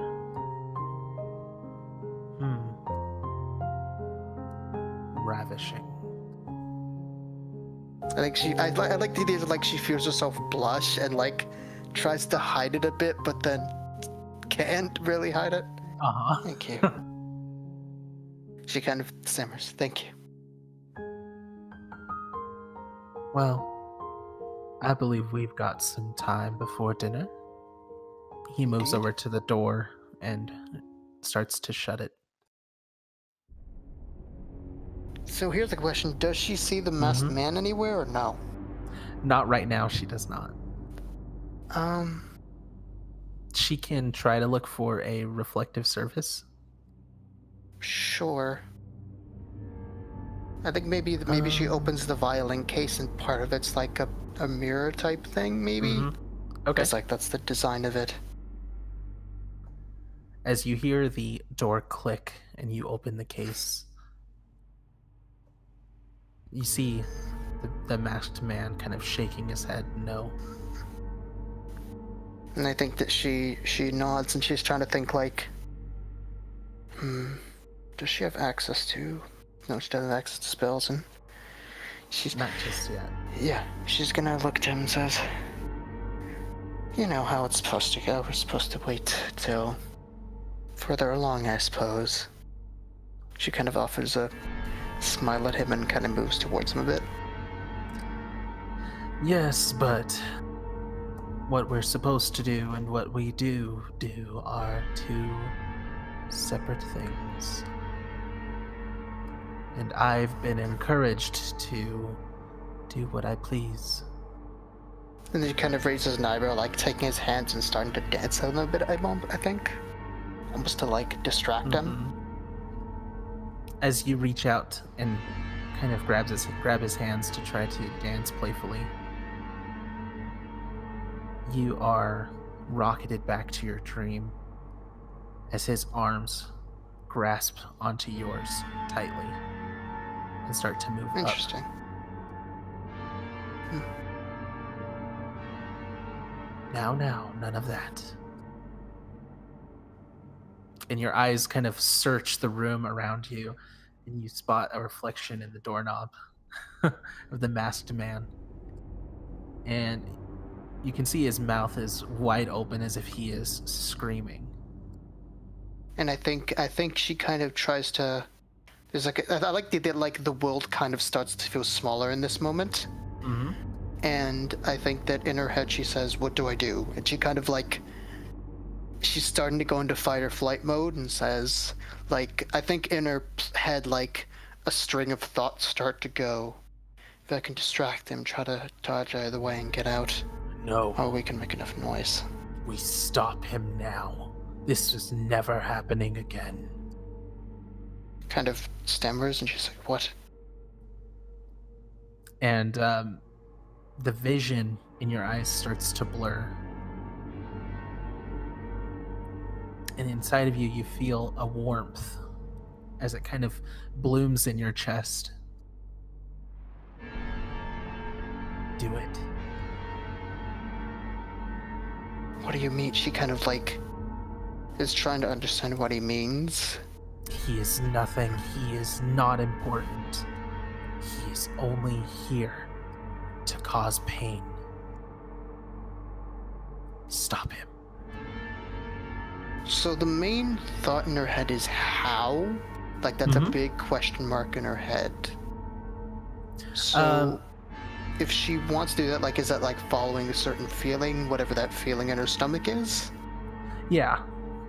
I think she's gonna try to do that and try to see where that leads. Okay. And she like, I think that to the masked man kind of, her emotions are like panic, but then the moment he starts talking, she starts to calm and she's like, yes, okay, he knows what he's talking about. And she trusts him more than this guy. She's kind of like, it's like that in Get Out, the movie, there's like the guy's trapped and there's like a window to the reality that he sees as tiny. So like whatever the Salak is doing, it's kind of like she feels it, but it's like a weird, she doesn't fully comprehend all of it. As you look forward, you imagine yourself not in the arms of this man, but in the arms of the masked man. And he gives a soft smile and says, just as we always practiced the dance. And he starts to sway. And suddenly... Oh, sorry. I think she'll start to follow. Suddenly you don't feel hands on your arms anymore. And you instinctively start to move toward your violin. He says, yes, play for us. And I think she'll play. Okay. Go ahead and make a performance check with advantage. Okay. That's a 27. Nice. So You- what does it sound like? Like I feel like she's playing off of instinct, like she hears her heartbeat in her ears, and then the music starts to take over in her head and echo around. So what does it sound like? I think to her it sounds just like a very beautiful piece. She is very calm in this moment. Her eyes are closed. From outside, it is cacophonous and discordant. Lots of dissonant tones. And as you finish your song, you hear a clapping. And as you open your eyes, you see the masked man standing in the room. You did it. You did so well. And I think she, in the moment before she realizes what's fully going on, she's gonna hug him. okay. Kind of slightly bury her face in his chest if she can. And he will kind of grab her and spin her around. And as he sets you back down on your feet is when you start to notice the coppery smell. She's gonna look to try to find where Salak is, look on the floor, kind of blinks, calming down, then sniffing it. As you look down, you do see blood spattered all over the place, and you see limbs scattered around the room.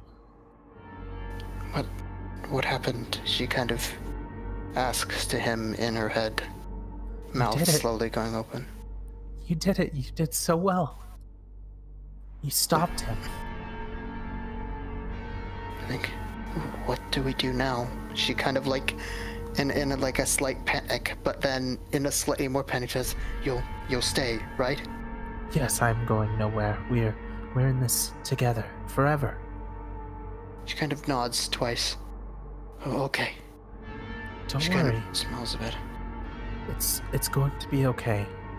And he leans in, and you realize now you're not looking at him through a reflective surface, and he is touching you. You're just gonna like slowly put a hand to his cheek and try to feel it. And you are able to. I think she's gonna kind of embrace him, lean in a bit. Kind of like a tear starts to fall down her cheek, and she says, "Thank you." Now, She's gonna like... I leave the decision to you. Do you want to say goodbye? To him, she kind of looks over to the corpse. To your mother. She nods. If you would allow, yes, please. Okay. I think she's gonna like have a moment where she like feels a wave of heat through her, like half of panic and half of like other emotions, and kind of peck him on the cheek for a moment, kind of like almost as if her body's kind of moving on its own accord for a second, and she kind of like half clinging to him, half like clearly in a shaking state. Go on. We must get going soon. She nods, and she's gonna slowly like go to find, I guess, her mother. We'll get her things first. Okay. Also find her mother. So you're gonna go to the bedroom first and then to get your mother? I think she's gonna go to get her mother first. Okay. As you step out of the room and calmly shut the door behind you, your mother rounds the corner. Oh, there you are. It's dinner time. And I think she kind of like, she still has the panic look and says, "Mother, something's happened. You need to see this." Oh, no. What did you do to him? I think she's gonna like, her face is dread. I don't know, I just blacked out. I don't, like, she like starting to panic and just like going to bring her into the room and like very slowly open the door To like, Her mother is very uh, she's kind of laughing right now. She's not really sure what's happening. She's like, did you injure him? I mean, then I guess she's thought gonna like, I thought I told you to wait until the wedding day. he tried to, and like she's kind of like then gonna start opening the door for her, show it to her. She's kind of at a state of loss and like not understanding. But can I try to roll persuasion that like when she's saying that she blacked out and doesn't remember, that she doesn't understand like how, yeah. That and you have diplomat now. Yeah. Oh, okay, cool. So diplomat's oh, that'll be interesting. How does that work with it? Cool. So, oh, that's a 27. So she's gonna be charmed, assuming that her insight doesn't beat that. So she's gonna be charmed for the duration. Initially, as she walks into the room, she is panicked to see so much blood. And you are unable to comfort her. And she is staring around and looking for an intruder or looking for something wrong. But then is there anything on Yasmin that looks like blood or anything else? That's a question. Nothing. Yasmin was completely untouched by any of the gore. Yep. And as you reach out to comfort your mother, these threads start to come out from your palm. And you can see them kind of attaching to your mother as you call her attention back to you. Blinks. Your red mother, she's gonna try to hug her. I don't know what happened. Were you here? She kind of nods and like shudders.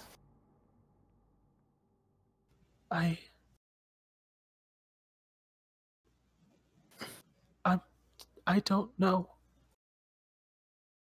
I don't know what to do. Me neither. Perhaps she kind of pauses a bit, like staring at her. Perhaps I need to go. And we let this sort out. You're right. You're right.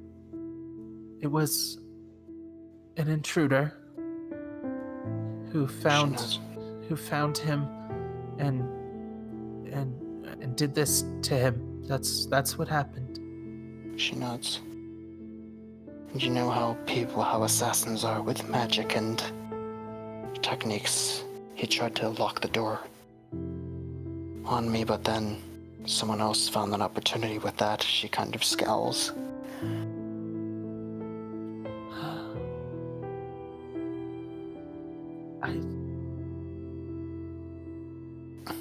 She breaks down into sobs. I think she's gonna... I'm losing you too. No, you won't lose me. She kind of like hugs her and like hugs her tight. I'll be gone, Mom. You knew it had to happen one day, right? We couldn't just stay here forever. Not if we wanted to do as your mother always said, and one day we must venture from the nest and make the family strong, even if it's under circumstances like these.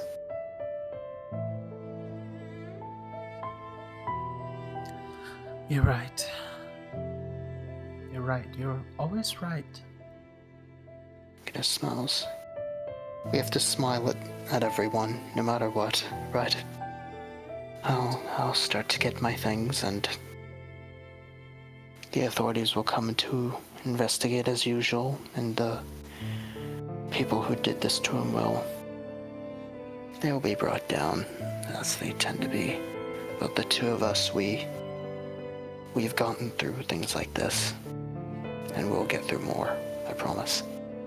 She reaches over and places the mask on your face. The only way this works is if they believe you were kidnapped. She nods. You must stay hidden. Understood. think that she's gonna hug her one more time, get her, and then prepare to go. Okay. As you finish packing your bag in your room, the masked man appears on the bed next to you. Are we ready? She nods. Yes. Okay. Well, I know of a boat that's headed back to the mainland. I suppose we go there. And we do. And what shall we do after? I haven't gotten that far. I suppose we'll figure it out together then. Yes. And as you grab your things and start to walk out, he calls to you. Yasmin. She looks back to him.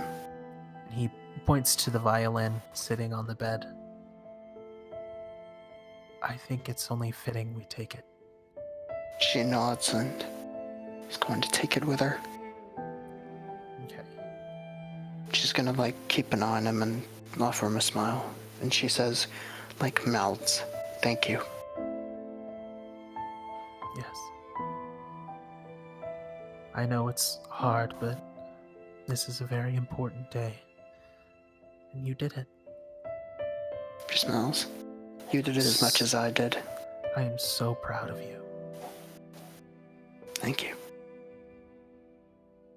That makes me happy. She kind of says almost childishly and kind of smiles and blushes. You guys make your way out the back entrance of the home after giving your mother one final goodbye. And as you step out into the alleyway, you do hear your mother yell from inside the house. Somebody help! A crime has been committed! A murder! And then I think she's gonna try to, have her hood up and start to make her way towards, with his instruction, towards where the boats are. Yeah, he will lead you directly that way.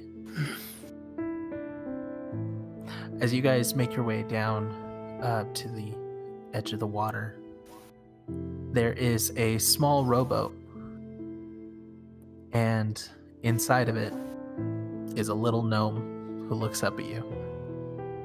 Oh, are you headed back to the mainland too?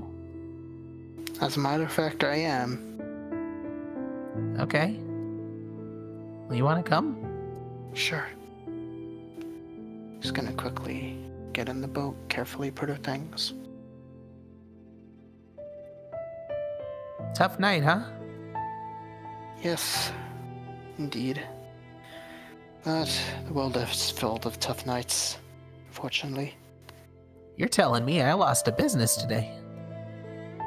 Well, there'll always be new ones on the mainland, You got that right. I know these suckers. Man, I can't wait to see them again. And your friends are always nice. And is the masked man with her? He is not at the moment. As you guys begin to row off into the water, the gnome looks back over again. Well, at least it's a nice night. Hey, when did you get on board? And he's pointing to the masked man sitting right next to you. Does he answer? He looks toward you and is kind of surprised, and then looks back at the gnome. And then she looks back. I've been here the whole time. And the gnome kind of shakes his head and rubs his eyes. Oh man. Long night. Indeed. Perhaps when you get to the mainland, you'll open up a glasses business. That's an idea. And I think she kind of puts her arm around the masked man and kind of rests her head kind of on his shoulder or chest almost. He kind of whispers into your ear. I don't know what's going on, but I having the best night of my life. She kind of blushes hard and gives him a bit of a squeeze. Me too. Me too. Okay. You will arrive back on the mainland, not in any city, because you just got on this rowboat with this gnome. You didn't really know where he was going, but as you guys arrive, you do see some lights kind of posted up in a town nearby. And the gnome points and says, "Oh, if you want to go see Rose Lake, that's over there. I'm going to go this way." Is he going that way? He is not going to Rose Lake. He's pointing in a different direction. And where would that be? I don't know. I'm kind of a wanderer. You know, a drifter. She nods. Then I suppose I'll go to Rose Lake then. And I'll be seeing you soon again. I'm sure we will.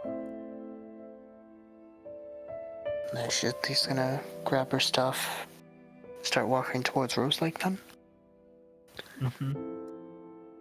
As you continue walking away, you just hear, "Bye!" She kind of gives a slight wave with the back of her hand. "I love you." She kind of like blinks at that, like, what? And the masked man takes your hand. And you guys walk under the moonlight onto Rose Lake. And I think she's gonna smile and look at him and says, "Well, I suppose there's a lot to think about. At least beautiful out." It's always beautiful with you. I think she kind of, as she blushes hard again and kind of like tries to hide her smile.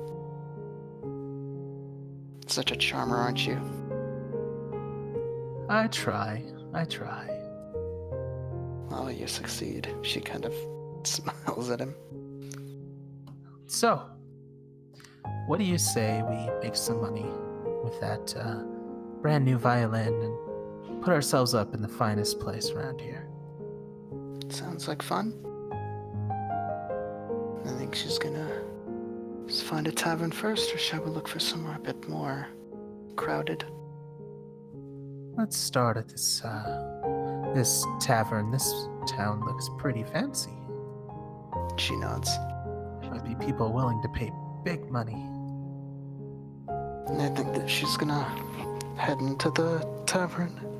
All right. Does she have her glamoured studded leather yet, or no? Yeah. Okay. I think that, like, before she enters, she's gonna try to, like, have a kind of a dress to match the mask, almost like a bit of a scarlet, not a cocktail dress, but something a bit like that with a bit more flow and silk to it, so if she were to dance or play the violin, it might look a bit better. Okay. And I think she's gonna head in, look to see if there's a place to perform at. All right. As you walk in, you enter the Sapphire Rose, and a woman at the bar calls over to you. "Welcome, welcome. You look new." She kind of smiles and nods. "Indeed I am. Pleasure to meet you." "Yes, you as well. I'm Mary.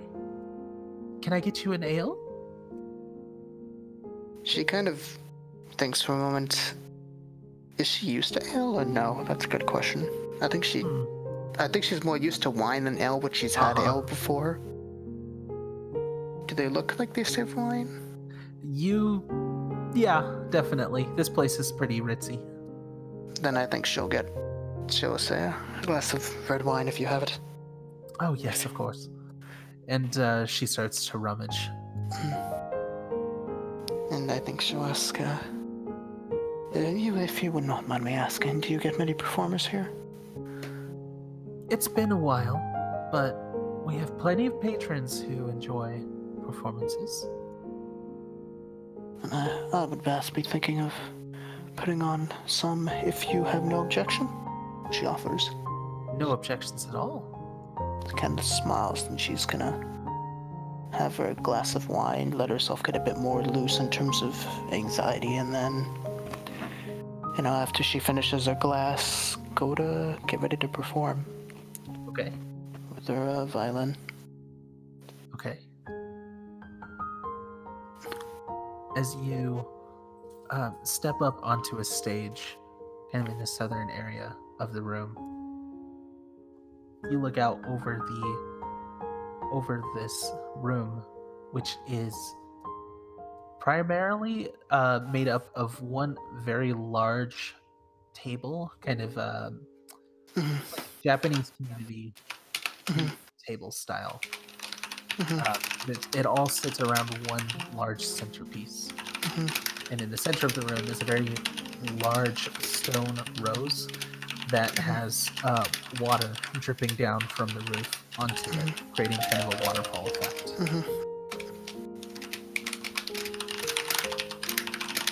Cool. So, when you're ready, go ahead and make a performance check. Cool. I think she's gonna sing along with the violin as well, kind of like... Okay. It's gonna be like a kind of a humming, kind of soothing melody almost. I think it's gonna be like, well, I'll try to describe the music depending on how well she rolls, but 20, not bad, non-natural. I think she's gonna kind of try to like, looks at the rose for a moment and kind of like starts to play almost a kind of, it's a melodic, but it has a bit of jazz like snappiness and beat to it. Okay. Kind of singing with almost like a sultry hum, tapping her foot a bit onto the floor, looking for someone to eye to, act like they have her attention type thing. You'll spot there's a dwarf at the end of the table, kind of intently watching. And it's around this time that you start to notice there are images appearing around you. Interesting. What kind of images? There are several lighting effects, essentially. If you have anything in mind, you can determine. Sure. I think maybe it's almost like there's an aurora borealis going on. That's kind of like shifting with her mood a bit, so it's kind of like a bit of a rose red with hints of like orange fire crackling in terms of the waves, a bit of a starry kind of twinkling effect going on. And I think she kind of starts to sing with a bit more intent, like speaking almost of like a crush that she's having, as she kind of plays the violin with a bit more tempo to it. Okay. He's gonna try to like almost side glance the dwarf as if to like hint that she's talking about him. And I think that maybe like there's a moment when she's whisper like the words, and I can't take my eyes off you, and like something like that. And then but then like there's a moment like for a split second in which he uses awakened mind, when like he hears it in his head echo, and then suddenly like, oh, it's gone. And I wonder, can I try to diplomat him in that circumstance? Sure. Like there's a weird thing where it's like when she performs this way, there's suddenly like all the stress just falls away, and it's like she's a totally different person. And like the world kind of contorts almost. It's like this stage is the only thing that matters. Okay. And she kind of loses herself very much in that. That's a 16. All right. That'll work.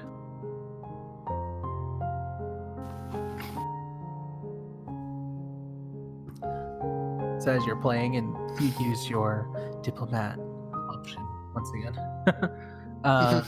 the man finds himself charmed. And I think she'll try to Did they do anything in particular? She's gonna mostly keep performing. He is going to be the first to stand up and approach, and he makes a pretty big show about dropping 5 gold coins into your violin case. And he is gesturing wildly to everybody else in the room to do the same. I think she's gonna like almost do a thing of like, oh, I have an idea. So let me just roll just to see how I describe this. Like an acrobatics. Oh, totally. So that's a 16. So I think that like when he starts encouraging people, she kind of like does a moment of like a slight twist and like slides a bit onto the floor and like arches her back a bit and kind of starts playing with like a bit more like, what is it? Have you heard of Lindsay Shepherd? She's kind of like she does almost like dubstep, but it's violin instead of electronic. She Lindsay kind of Sterling. Yeah, Lizzie Sterling, and she kind of does that almost, but with more like a Gotcha. that sort of tone. And I think that she kind of looks at the dwarf and then looks at everyone else, and kind of says in like a kind of with a smirk on her lips. It says, "How many hearts can I take on this night?" And kind of, I like the like, as she says it, she uses like prestidigitation to kind of like make parts of the candles in the room heat up and things like that. And I like the like, as she says it, she kind of awaken mind split second multiple people at once just to almost mess with them, but also like get them entranced by this. And then kind of put her violin down and start to dance more so than and sing more so than play the violin. She just let them get a better look at her almost. And she's curious, does she see the masked man as she's doing this? The masked man will be sitting at the bar and staring at her. I think she'll give him like a smile almost. And she's gonna just keep dancing until basically see how much money she can get, but also like she's trying to understand how she can affect people with the kind of like these words and the wines making her a bit more, what's the word, bold, I guess. So she doesn't mind showing off or kind of like getting some whistles in there almost, and she's gonna like perform for as long as she feels like motivated to, I suppose. All right. So on this, the first night you've done this, you will have made 20 gold by the end of your big performance. Nice. I also want to give you inspiration for the session tomorrow, because that was really awesome. Thanks. So just have that marked down for tomorrow. Cool. And the way that I use inspiration in this game is you have it until the end of the session. Cool. Rather than like till the end of a long rest or whatever. So makes sense. All right. So you spend the rest of the next year doing performances just like this. Nice. Making a living, passing your name around. People from all over the place come to this town, Rose Lake, because it's kind of a resort. And does she have a stage name in particular? Does she? It's up to you. I think maybe I don't think she has an official stage name, but people call her like, oh, that's the Scarlet Rose over there. Okay. Because that was like the first outfit she kind of had. And that's kind of like, oh, when she's in that dress, you're in for a really good night type of rumor that goes around. And over the year, you would have made 2 more masks. And it's up to you if you want to have different types of personas with them, or how you want to deal with that. But So far, we've got that one. Yeah, there's the kind of bird mask, and the other, and then I think one of them's gonna be like a purple, almost kind of pardon me, a purple mask that kind of goes to the nose. Okay. It's a bit more like, I guess, triangular and curvy, and that's more like weird, illusionary, somewhat like, what's the word? I think when she's using that mask, it's a lot more like, oh, this is like going on a weird bender, but it's music. Gotcha. And people kind of like swaying along or like whistling and howling type thing, and it's like very like, oh, I don't really remember what happened, but it felt amazing. And I like the idea, like, though that's sometimes when the masked man might have some fun with her sometimes, like maybe they do a duet during that time and it looks like she's just dancing with an invisible partner or something. And people could swear, oh, well, I thought I saw someone else there. Maybe that was just my mind playing tricks on me. And the other mask would probably be like a black kind of, I guess a bit more Victorian kind of ballroom style dance, where it's a bit more like formal, and a bit of like music is a bit more like it's playing, and it's almost organ like on the violin, in terms of like deep resonance.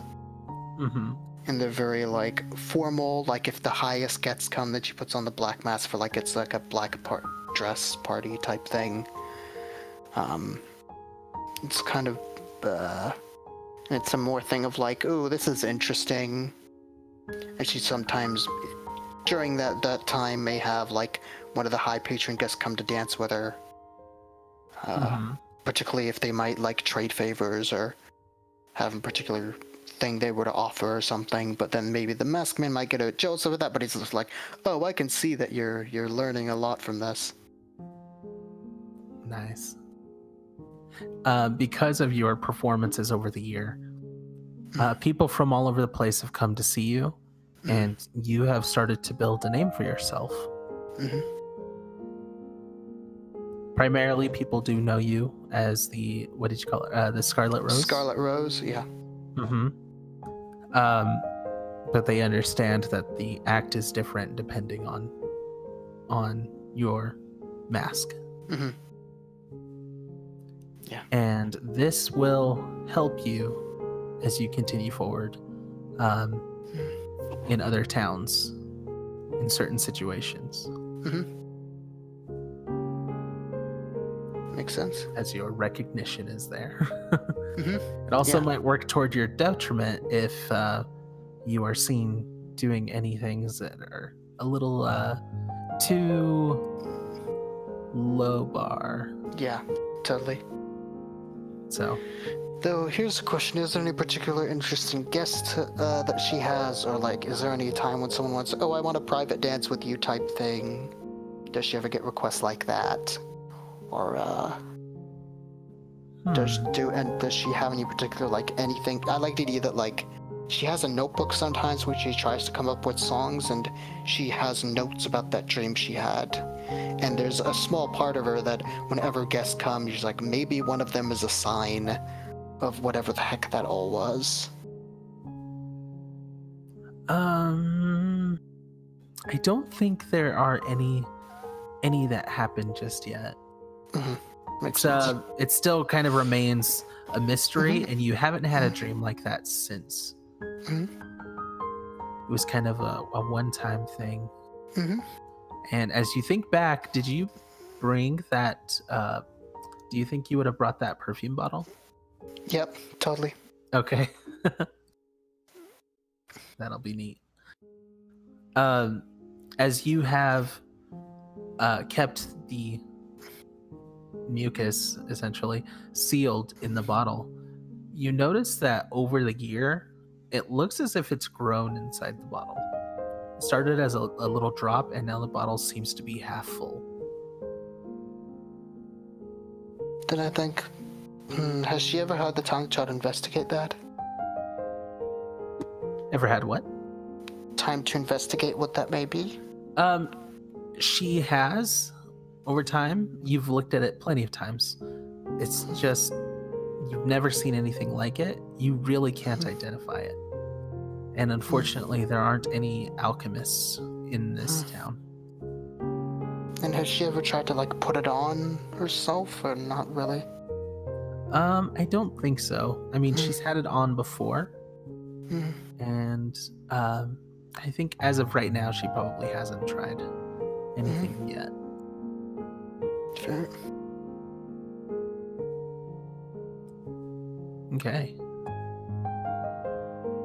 So, one night as you are finishing your performance, you are headed back to your room, and as you open your door, the masked man stands there. And as always, he's got his trademark smile on. She kind of smiles at him. She bows back. Wonderful, wonderful performance, as always. Thank you. She's gonna like close the door behind her and kind of give him a bit of a hug. Is there anything you want to do tonight? He kind of glances toward the bed and he says, I was wondering if we might be able to play a quick game of chess. Her face lights up. I would love to.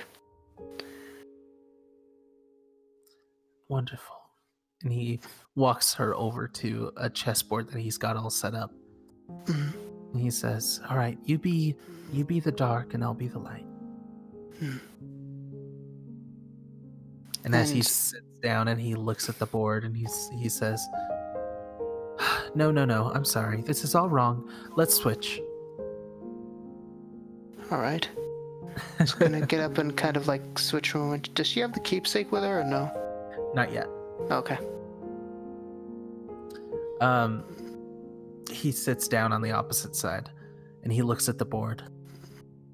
Yes, this is the right way. I believe so. She nods. And as he looks at the pieces, he says, all right, you're light. You go first. And I think she's gonna, in terms of role, she has proficiency in dragon chess. Oh, nice. So I believe that it's your intelligence plus the proficiency modifier? Sure. Alright. I did not look this up. I think it's intelligence. So, at plus 3, because my intelligence is 10. 20 for my first roll. Damn. Okay. I think she's gonna start by like starting to try to set up a quick win opener. At least starting to set up for it. He says, as he's watching this happen, he kind of smiles and he's like, this move. You always do this one. Indeed. Usually. And yet, somehow I always lose. Oh, the problem is how many permutations that can be done with the setup. And the amount of roadblocks you'd have to set up for it in advance, and by the time you defend against it, I might already have another plan in mind. She kind of smiles. He rolled a nat 1. So he distractedly looks at the pieces and continues talking. I know you probably didn't notice, but I snuck this into your bags as we left because I knew how much you enjoyed playing. Thank you. It's kind of you. It's always so hard to pull away from our nightly rituals of spending time together, but I thought it was important for us to just play a game tonight. She nods. Of course. Your turn. And I think she's going to, instead of going to like finish the opener to try to finish him fast, she's going to try to basically move the equivalent of the knights to try to make basically a box of death, where if he moves his pieces within like a certain range, it's like, well, I can't move there, so it's basically, it's like playing blue control and magic, where it's like, I'm just going to stop whatever you're doing. by making sure you can't do anything. Mm-hmm. It's 3. Oh, that's a crit. Crit for not 20. Oh my god. Let's see what he rolls.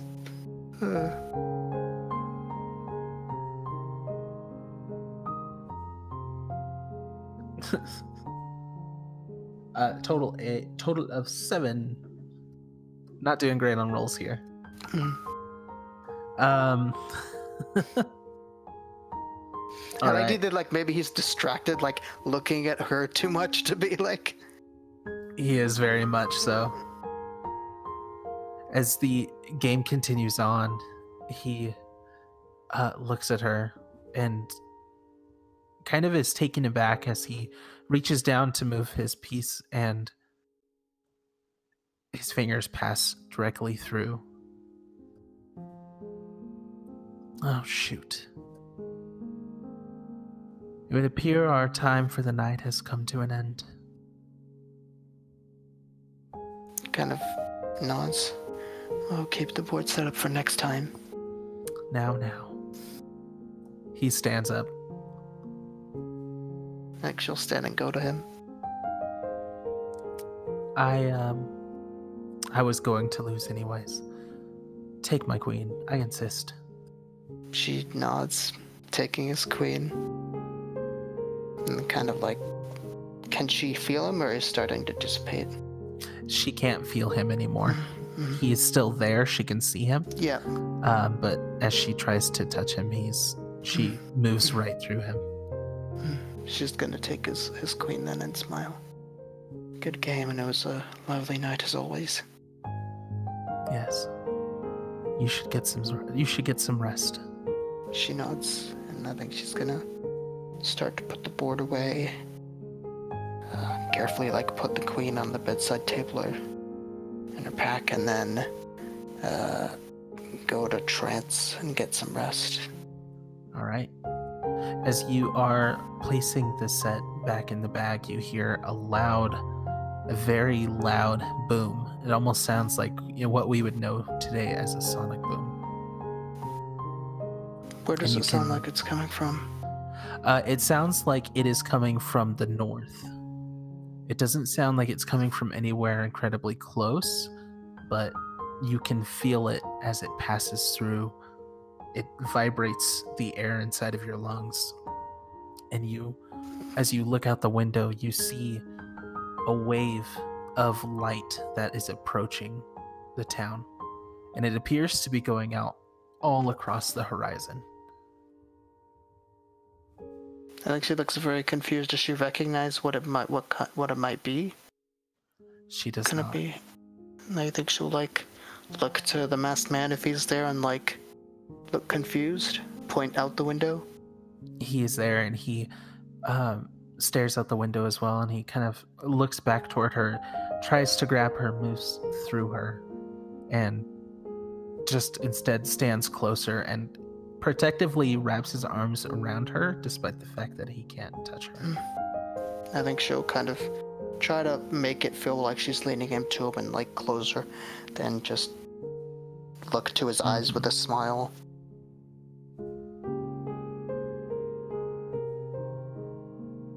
All right. A few moments later, you close your eyes and you feel a rush of air. And suddenly, as you open your eyes, you are in a room, incredibly bright white. And in front of you is a desk where a woman sits. I think she'll bow and then say softly, hello. Then start to, basically look to her, start to walk towards the desk, but wait for a greetings back. The woman looks up and says, "Oh, yes. Hello. And she waves her hand, and a chair appears right in front of the desk. Please, come have a seat. She'll go to have a seat. Right. This is kind of awkward. A group of people very similar to yourself recently passed through here, and, well, there's no other way to say it. One of them died. I need you to go and replace him. She blinks. I see. Perhaps if you would not mind, you could explain for what purpose, Miss... Apologies, what should I call you? Everybody wants an explanation. My name is Taya. I'm the god of luck. I think her eyebrows go up. Pleasure to meet you. You may have heard of me. Make a religion check. Okay. Oof, unless there's advantage. She may not have. Nope. Okay. She kind of watches your eyes for recognition and not seeing it. I think she gives it, she kind of like shakes her head, but I'm afraid Mother was not particular about that. About you, I'm afraid. Oh, right, because I'm not one of the fancy ones. I'm not Strake or Galan, no. Just the god of luck. Anyways. So, something is going on in the world, and I'm afraid it won't mean much to you, though perhaps I can offer some helpful information. She nods. In return. So, there are these people. They go by the name the Court of Oblivion. They seek to release an elder god named Oblivion, conveniently enough, who will destroy everything. So, the problem arises in, well, you saw that wave, right? That's correct. Right. That was the matron releasing him. And as these things tend to happen, when you're locked away for enough time, you forget certain things. Or many things. Indeed. And she swirls her tea around in her cup, and she takes a drink, and she looks down. She points to her cup, and, well, I can read the tea leaves as well, my dear, and we've got just under 2 years before he starts to rampage. Now, we gods... I know what you're thinking. Why don't we handle it, right? Well, That's you because already have your own conflicts going on. There's, of course, the issue of working in other domains, and now that it comes in with the politics of all that, I imagine. She looks taken aback. Wow. You're not as snarky as the others. She kind of like smells a bit. Thank you. Though, if I may ask, the matron released, but has the matron been found and dealt with yet? No. I see. Only one of her lackeys has been dealt with thus far. And I think she also asked, and is this Oblivion haven't taken a particular form, or is it more in a kind of stasis at the moment until the 2 years pass, I suppose? At the moment, it is in a stasis, just as you said. Alright. Soon enough, it will have regained its memories and its strength, and it'll all be over. Yes, and the court may try to feed it in some capacity to try to expedite it. Right. Perhaps, but on the other hand, she thinks for a moment, I will have no objection of helping, though of course information, supplies and all that will be useful, but there may be a consideration if there is. She looks for the right word. Sleeper agents, but that comes with many risks, of course. Or perhaps some kind of faction to oppose the Court of Oblivion, be it a religious sect or some kind of counterculture that happens when it comes to such things. Perhaps if, maybe in a longer time ago, maybe not so now, there may have been a group or a court that thought that the Oblivion being released was the end instead of the end in a apocalyptic sense instead of a religiously euphoric sense, but she kind of like twists her hand a bit. We may not have that kind of time nor that kind of factor, and these faction conflicts may be unpredictable, or if the court absorbs other groups, then that'll make them stronger, I'm afraid. But I suppose the better question is, where shall I start? It's kind of like taking a breath to like cap off her train of thought. She looks impressed. And she kind of just blinks at you a couple of times. Wow. Okay, I've made the right choice this time. So, step number 1, I've got some new toys for you.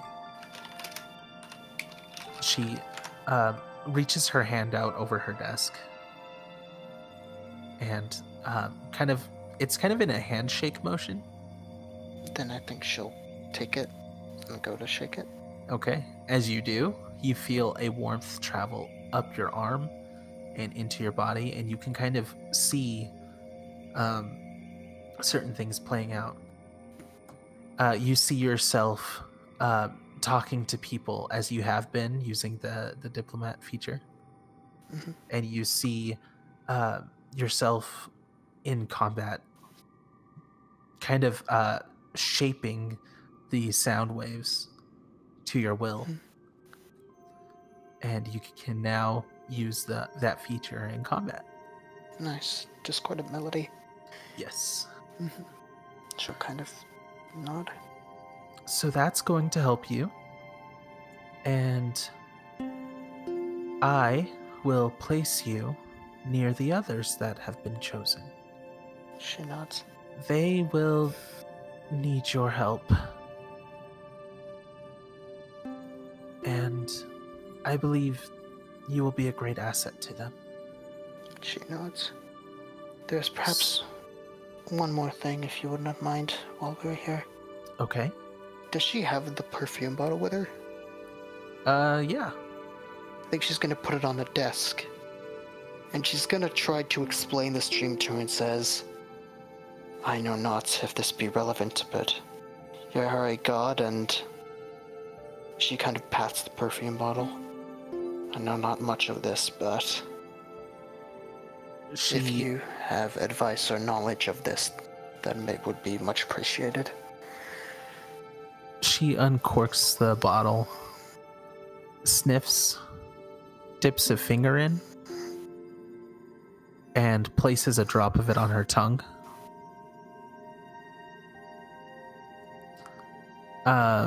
She looks revolted at first. And then she's like, she kind of scrapes it off of her tongue and is like, yeah, I should have expected as much when you said it was mucus. I am very unfamiliar with this, but what you have described in your dream, it sounds very much like, well, like the Wanderers, the ones who created all of this. Her eyes go wide. So does that imply that I've been being watched or chosen by them? It very well could. It's hard to say. The Wanderers are very mysterious. They were the first, right? They walk around and just by being themselves and passing through, they create all of our various homes are these celestial bodies. as she talks, she waves her hand in the air, and you can kind of see these mini explosions forming these mini galaxies. She says, and in that commotion of them simply passing by, everything is formed, including the gods, who then create people, who then create nature, and so on and so forth. They are so very beyond us. I have a hard time understanding it myself, but if you did indeed witness a wanderer, it could mean big things. She nods. I don't know what would happen if such a thing took notice of us, of our small, minuscule situation in comparison to them. Dude, and let alone a mortal such as I. Right. Yet this mucus also is on my hands, and she blinks, thinking, contemplating. If it is a medium of some kind of communication or something of theirs consuming it, might be a consideration, but also may have risks. But she kind of blinks. That was the only gem I had, but she kind of.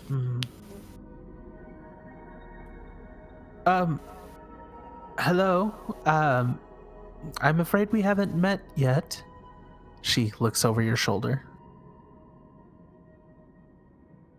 Does she know his name, by the way, the masked man name? I presume she does. Yeah, by now she would have definitely known him. And I think she looks over her shoulder. Hello, this is Lucian. And Lucian, this is Tay. Oh, are you together? She nods. It's been around as long as I can remember. I see. And she stands up and she walks over to Lucian, and she tries to place her hand on his arm, and it passes right through. You are a strange case, my dear. This bears investigation. Does he reply anything? He is not replying. He is kind of watching her, but he does not say anything in return. She kind of claps her hands together and looks directly at you. All right. I will do some research into all of this. Of course. And once I find more information, I will communicate it to you. Thank you. Typically communicate by providing books in your path. She nods assent. Makes sense.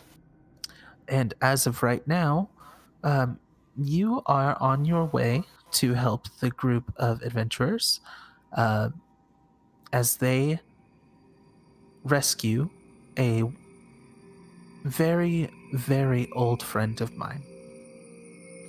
And she will create a magical quill which will continuously write books into existence, into the world. So, over time, we will have more and more information. Good. One thing, if I were to make a suggestion, perhaps.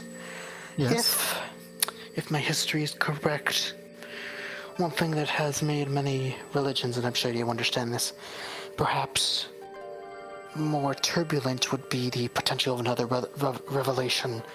So perhaps if it would be possible to will in books of the Oblivion or another interpretation, be it from a separate reality far in the past, something of new interpretation, if you could perhaps use that, gift it to, be it a young, gifted, high-positioned mind within the courts of Oblivion, or... She paused for a moment. If you can, I suppose, contract out the work of getting it there, in case you don't want to get too close in terms of interference. That might be some seeds planted for the start of not a revolution, but infighting. And with infighting, that may give us a bit more time, though sheathing film like that would have to be done with coordination of many of your friends, I presume, and done covertly, as so other forces will not notice. But I will. She kind of grabs the perfume and closes it carefully. I'll keep this with me, and I'll coordinate dreams I have. And if there's anything I can ever do to aid, be it with performing or other aspects, then please do let me know. I apologize for my rantings and ravings, but it's been a while since I suppose I've had such a, she searched for the right word, high-minded discussion, kind of like trying not to smile at the pun she kind of made. She gives you a very broad smile. I am going to enjoy working with you. As am I. She kind of bows again. So, I'm going to send you off to meet your new friends. One thing to note.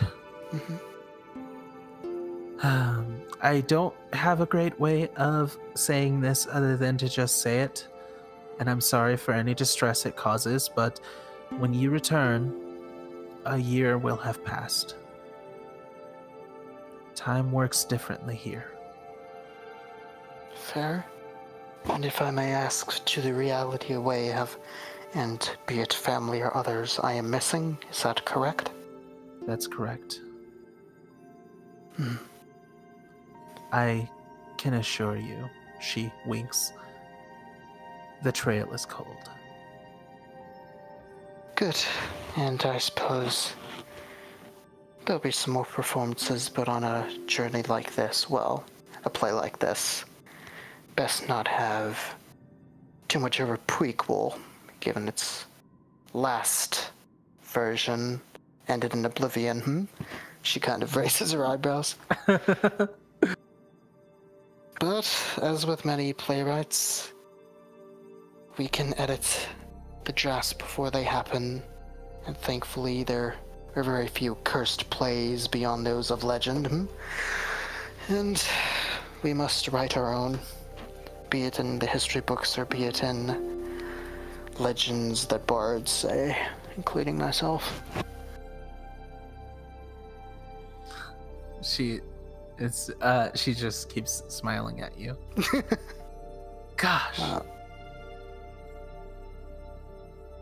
Well, are you ready? She looks to Lucian to see if he nods. He does. And she nods. All right. Have fun meeting Lily and the hounds. She claps her hands together, and as you look down, the clouds, the floor begins to separate, and it looks as if clouds are moving aside. And you appear to be plummeting toward the earth. And as you do, you see the tree approaching. Ah, that's a good callback. I like it. As you get closer and closer, you pass along the edges of the tree and move in an arc toward a nearby mountaintop. In a few moments. Does it look familiar? It does not. Okay. In a few moments, you find yourself opening your eyes, and you look around. You're standing alone. Off in the distance, you see a dwarf wearing a lot of holy symbols walking into a cave with another man. And a little while later, you hear some screams from inside the cave. Then I guess she'll try to make a run.